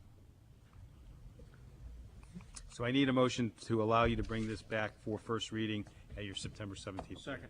Excuse me. So moved. Second. Very good. Questions or comments? Seeing none. All in favor? Aye. All opposed? The last item I have for you, Your Honor, is a letter from the Housing Authority regarding proposed reuse of Lafayette School for elderly housing. What they would like to do is meet with the City Council, and I would recommend that we have a work session at your October 1st meeting to meet with the PHA regarding their proposal. They are, as indicated in their letter, proposing 10 one-bedroom units of elderly housing, and this would be similar to the type of lease we have with the 1895 building. I think it's important that PHA has stepped up and put a proposal forward. It may not be the proposal we're all looking for, but at this stage of the life of the building, I think it's important that a good program or project such as this be looked at, and that we move forward to discuss it with the PHA. So moved. Second. Yeah, one question. Oh, couple hands. Councilor Smith, then Councilor Whitehouse. Thank you, Your Honor. Mr. Mahanko, when we came out of the Building Reuse Committee, weren't we going to have an RFP that was going to go out for reuse? And if so, is this the only one that came back, or has that not gone out yet? That hadn't gone out yet. We had a situation where we had the similar type of, when we put out the library, we only had one proposal come in. And we started doing some feelers relative to the Lafayette School, and we did not believe that we were going to get, because of the history with the Lafayette School and the number of projects that have not gone forward, we were getting an indication that we may not be successful in getting in the type of proposals. What I did, is instead of putting out the proposal, I thought we'd try to see if there's a specific project that we can get going that would address housing, and the elderly housing in particular. The constraints on that property have been substantial. We brought in other for-profit groups, and they have not been successful. We go back to 1997 with RFPs on that site. So this is not a specific response to a proposal. This, again, is similar to what we did at the 1895, is to try to get another public entity, governmental entity, which is the PHA, before we went out. And if this is something council doesn't want to do, we can go out for proposal as well. But we're trying to move this along. Thank you. Follow up, if I may? Sure. The reason I bring it up is if we are going to have this in place of the RFP, which I'm very comfortable with, and if this falls apart, then I would hope that we would then go on to what our plan B was, which was outright sale or auction of the building or land lease? I would suspect that would be your next step after listening to PHA. If the PHA proposal isn't what you want, I suspect you want to either do one or two things: sell the piece of land with the building, or two, take the building down. One thing for the purpose of the evening, though, I don't want to prejudge the potential success, and I know you're not. I'm not, but I just so just folks want don't to, know. if, Yeah. since we're now not going to be doing the RFP. Well, that's not, then that's not. I would say, no, I'd like to take this in place of the RFP and then go to our Plan B if we get to that stage. If I might, Your Honor. Sure. It never was our intent to not do the RFP. It was our intent to try to move something in there quicker before, we did a lot of kind of beating the bushes a little bit to see what we might get out there. And we thought it probably would be better to bring this in first and see how the council felt about it. And the proposed October 1st work session, Right. so that'll. 6 p.m. And Councilor Whitehouse. No, the question's been answered. Okay, very good. Councilor Dwyer. Obviously, a work session's a way to go. Some information I would be interested in having the Housing Authority be able to address during the work session is whether their financial viability and tax credits are related directly to the 60% or less of area median income, which is low, and in our continuing effort to try to look at workforce housing and a higher median income, whether it's 80% or 120%, whether it's a must for their own tax credits that they stay at that level. I mean, I don't need the answer right now, but I want to make sure we get the answer that night, because I think that's going to be important for me in thinking about what our options are with that. Yep. Very good. Okay, seeing no other questions or comments, all in favor? Aye. Aye. All opposed? Your Honor, all I have is a couple informational items, and if there are any questions on any items, I'll be more than happy to answer them. Okay, Councilor Penelakos. I have a question for the city attorney about the Pumpkin Fest. I was under the impression that Prescott Park was given to the city for the benefit of all the people. And it reads in here that the Prescott Park Arts Festival has exclusive rights to hold events. I think that this Pumpkin Fest would be great for the city, and I'm just curious to how it was changed that they have exclusive rights to it. The arrangement of Prescott Park is this. The city owns the park. And ultimately, if push came to shove, it is the city council who makes policy decisions on what happens or doesn't happen at Prescott Park. However, for decades and decades, because the trustees of trust funds have a source of money to pay for improvements at Prescott Park, the Prescott Trust, city councils have de facto deferred administration of the park to the trustees. This is not a written arrangement anywhere. There's no formal vote at any time, but without question, for 25 years that I know of, and certainly before that, city councils have allowed trustees to administer the park.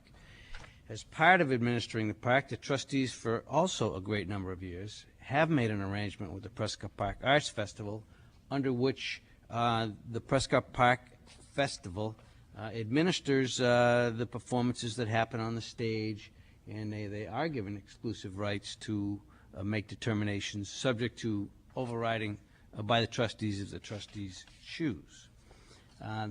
That's the situation. I just curious because I believe that a Pumpkin Fest would benefit the whole city, and just because the Prescott Park Art Festivals wouldn't put it on, I don't think it's fair for it to be denied to the people. And I was down there on Sunday afternoon, and you do not get inside of the gate unless you give a donation of $5, number one. And number two, do all the proceeds that come from that snack bar go to the Prescott Park Art Festival? I believe the answer is yes. Everything that comes around. Well, I don't know how other people feel about it, but I think it's wrong to deny these people, the city of Portsmouth, the right to have a pumpkin fest. That's my opinion. Very good. Other questions or comments on that, or anything else for the city manager? Yes. Yes, Councilor. Here we are under the information item. Just briefly, John, tell me about the 201 wastewater master plan. I see it's a 3-year study to identify and, the feasibility of recommendations for our wastewater treatment system. I see we hired a law firm. Is that a law firm and an engineering firm combined? Is Brown and Caldwell from Andover, No, they're Mass? an engineering firm. They're both engineering? Mm-hmm. I see, okay. Well, 3-year study, in my opinion, if we haven't been given the 201H waiver on going to the secondary system, I think 3 years is too far out. I just hope it's moved up. Well, I think it's an important issue which we're going to be discussing over the next few months. If you want, we can get into more detail now, but at the late hour, I don't think it would be productive. I'm not asking But it for is a that. good point that you need to have clarification, because there are a lot of reasons why 3 years is necessary, but we won't go into those tonight. Okay, John, that's all right. But that is a good point, and we will certainly we will certainly bring that out and talk about that extensively. Very good. Other items for John? Seeing none, we'll move on. I've only got a few items under my name on the agenda. The first is a resignation. Cliff Taylor from the Economic Development Commission, effective immediately, is offering his resignation. Your Honor, I move to accept the resignation with regret and a letter of appreciation be sent. Second. Here's a second. And I know we all express the same with regret. Great guy and has done a lot of great work there. All in favor? Aye. All opposed? We now have a few appointments to be voted upon. The first is Phyllis Eldridge as a trustee of the trust fund. So moved. Second. All in favor? Aye. Aye. All opposed? The second is an alternate for the Zoning Board of Adjustment, Derek Durbin. So moved. Second. All in favor? Aye. All opposed? The next is, we talked about the cruise ship committee at the last meeting, and said that tonight we'd appoint a 5-member committee. I would also add, in addition to the 5 members, and I'll name them off now, that also an ex officio spot to be appointed by the city manager to represent the city, who will, I presume, act as a liaison in helping make sure that all the things that need to get done from the city's perspective. The 5 members include 1 member from the city council, Ken Smith, Donald Coker, Robin Whitaker, P.J. Johnson, and Gino Marconi. I know in speaking with Councilor Smith, one of the things that we seek to do is to keep it fairly tight. I would propose a sunset date of December 1st, with opportunity afterward to provide feedback to the council and other parties that would be interested. So fairly quick turnaround, but a lot of it, it seems, is available but needs to be collated. And then obviously there's some research and other work to be done. Councilor Smith. Thank you. Just to kind of go a little bit further on it, there are basically 3 questions that this committee would try to answer. And the first one is, can we or can we not bring cruise ships into the city? We either can do it or we can't. 1. 2, if we can, where do we bring them? And then finally, the third one is, whose responsibility is it to go out and market for these? Is it something that should be done by the PDA, by the port, by the city, by the state of New Hampshire, by the Chamber of Commerce? Whose job is it to actually then go out and try to recruit them in? And again, I see a sunset date of this easily December 1st. I could not see it go beyond December 15th anyway. But just because of the expertise of the people that we'll be bringing on the board, I think we'll be able to get to these questions pretty quickly. There you go. So anyway, there's that. One last thing, on a light note, is we kind of took for granted as we went to the late summer that the Portsmouth Little League team won the state championship. And Two And Portsmouth Little League teams won the state championship. that's right. I'm thinking of the one that gets on the TV, but that's right. One that And gets all the glory. the assistant mayor, I think, has very strong knowledge there and a lot of pride to boot, justifiably so. So it's a pretty remarkable when you look at the last few years, and as somebody whose kids aren't nearly old enough to play yet, an awful lot of success. And I know that doesn't happen unless you've got a lot of things going for you. Obviously, talented youngsters who work really hard, but the coaching and the parenting, and it takes a lot. And you see that there's kind of almost a pipeline of success. It's an awful lot of people being involved. So a lot of congratulations on something that we should continue to be proud of. And I think that's worth noting even at this late hour this evening. Presumably, Your Honor, we'll get them in here for Yeah. the traditional T-shirt Setting. giving event, or Yes. whatever it is we do.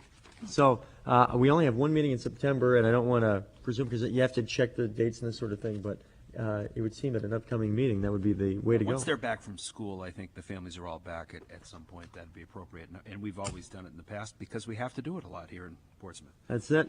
We're getting good at it. Anyway, that's it for that. And so we'll move on to the assistant mayor, who has an item dealing with the evaluation of city manager. Thank you, Your Honor. Again, appreciating the lateness of the hour. It's not going to change my report in any way. I will just inform the public that we convened the committee, of which I was chair, along with the mayor and Councilor Grasso. We received evaluations from all city councilors, which were gone over carefully and prepared into a report which we made to the city manager. He was given an opportunity to review that and the evaluations, and he was also, this report was then made to the city council, and the city council has had an opportunity to review this with the city manager, and as a result, we present to you this evening the results of the city manager's evaluation. And this evening, the City Council concluded its annual evaluation of City Manager John Bohenko's job performance over the past year. It reviewed all aspects of his duties as City Manager, including but not limited to general administration, administrative management, program responsibilities, public policy responsibilities, relationships, personal skills and traits, goals. The City Council finds that the City Manager's overall performance continues to be excellent to exceptional in all categories. Assistant Mayor Thomas G. Farini, Chairman of the Evaluation Committee, and we thank City Manager Bohenko once again for his hard work on our community's behalf. Thank you. Very good. Is a motion necessary? I don't believe so, correct? Well, we could move to accept it as presented. Okay. So moved. Very good. I hear the second. All in favor? Aye. Aye. All opposed. And appreciate the work that the assistant mayor and Councilor Grasso did, and appreciate the city manager's continued great work. We move on to Councilor Smith, who has a few items himself. Thank you, Your Honor. The first one I have on there is just an oral report on skateboard ordinance. I'd like to request the City Council to have the city attorney work with the police department on the skateboard ordinance and maybe making some adjustments to it. The reason for this is coming out of the Safe Routes to School program, and we are finding that being able to have skateboards and scooters are another form of transportation that kids are using. And basically now, the way the ordinance is written, if anyone's coming through the downtown to get to the middle school or anything, they're not eligible to ride their skateboard or scooters. So we would like to have the city attorney work with the police department and try to tighten it up so to allow this to happen. One of the things that came up from the Deputy Chief Lendesessa was as simple as what the ordinance in Durham is that they're allowed to use skateboards as long as all four wheels stay on the ground. And maybe that could be something as simple as we end up doing. But I'd like to make the request to have the city attorney work with the police department and try to work this out. Very good. I don't think we need a motion no for that. motion on that. Moving on to my second item, I have the traffic and safety meeting. Ask for approval of the action sheet from our meeting held August 9th, unless there's anything particular someone wants me to go over, because there wasn't anything in there that is going to require an ordinance change. Your Honor, I move the acceptance. Very good. of the minutes as presented, I presume, yes, and I hear the second. Any discussion, questions for Counselor Smith? Seeing none, all in favor? Aye. Aye, all opposed. Thank you, Your Honor. And finally, under my name, I have the Parking Committee meeting held August 9th. And again, unless there's something that is brought up here, someone has a question, I'll just ask for acceptance of those minutes. So moved. Second. Any questions or comments for Counselor Smith? Seeing none, all in favor? Aye. All opposed. Thank you, Your Honor. Okay, very good. I see no other specific items, but if there are any other items Counselor has, Counselor Whitehouse? Yes, under miscellaneous, Your Honor. This comes under personal privilege, and I hope nobody opens Robert's Rules on me. Filings will be opening a week from today, and they'll be closing September 10th. Filings for the City Council, School Board, and Commission. I will not be filing for the City Council this time. I believe in term limits, and I think it's the time for a younger person to take over. So as of now, I will not be, I'm making it public, I will not be filing for the City Council. I've had 31 years of public service, and I'm hoping somebody, my character, my looks, and my thinking Nobody's got your looks, will brother. come along and take my place. Well, That's a pretty high bar. that's a pretty high bar on all counts. But I know some of us, I think Counselor Hines, Counselor Whitehouse, and myself at a minimum, get some extra time to hang out. That's As of pretty good. now, Your Honor, as of now, that's my feelings.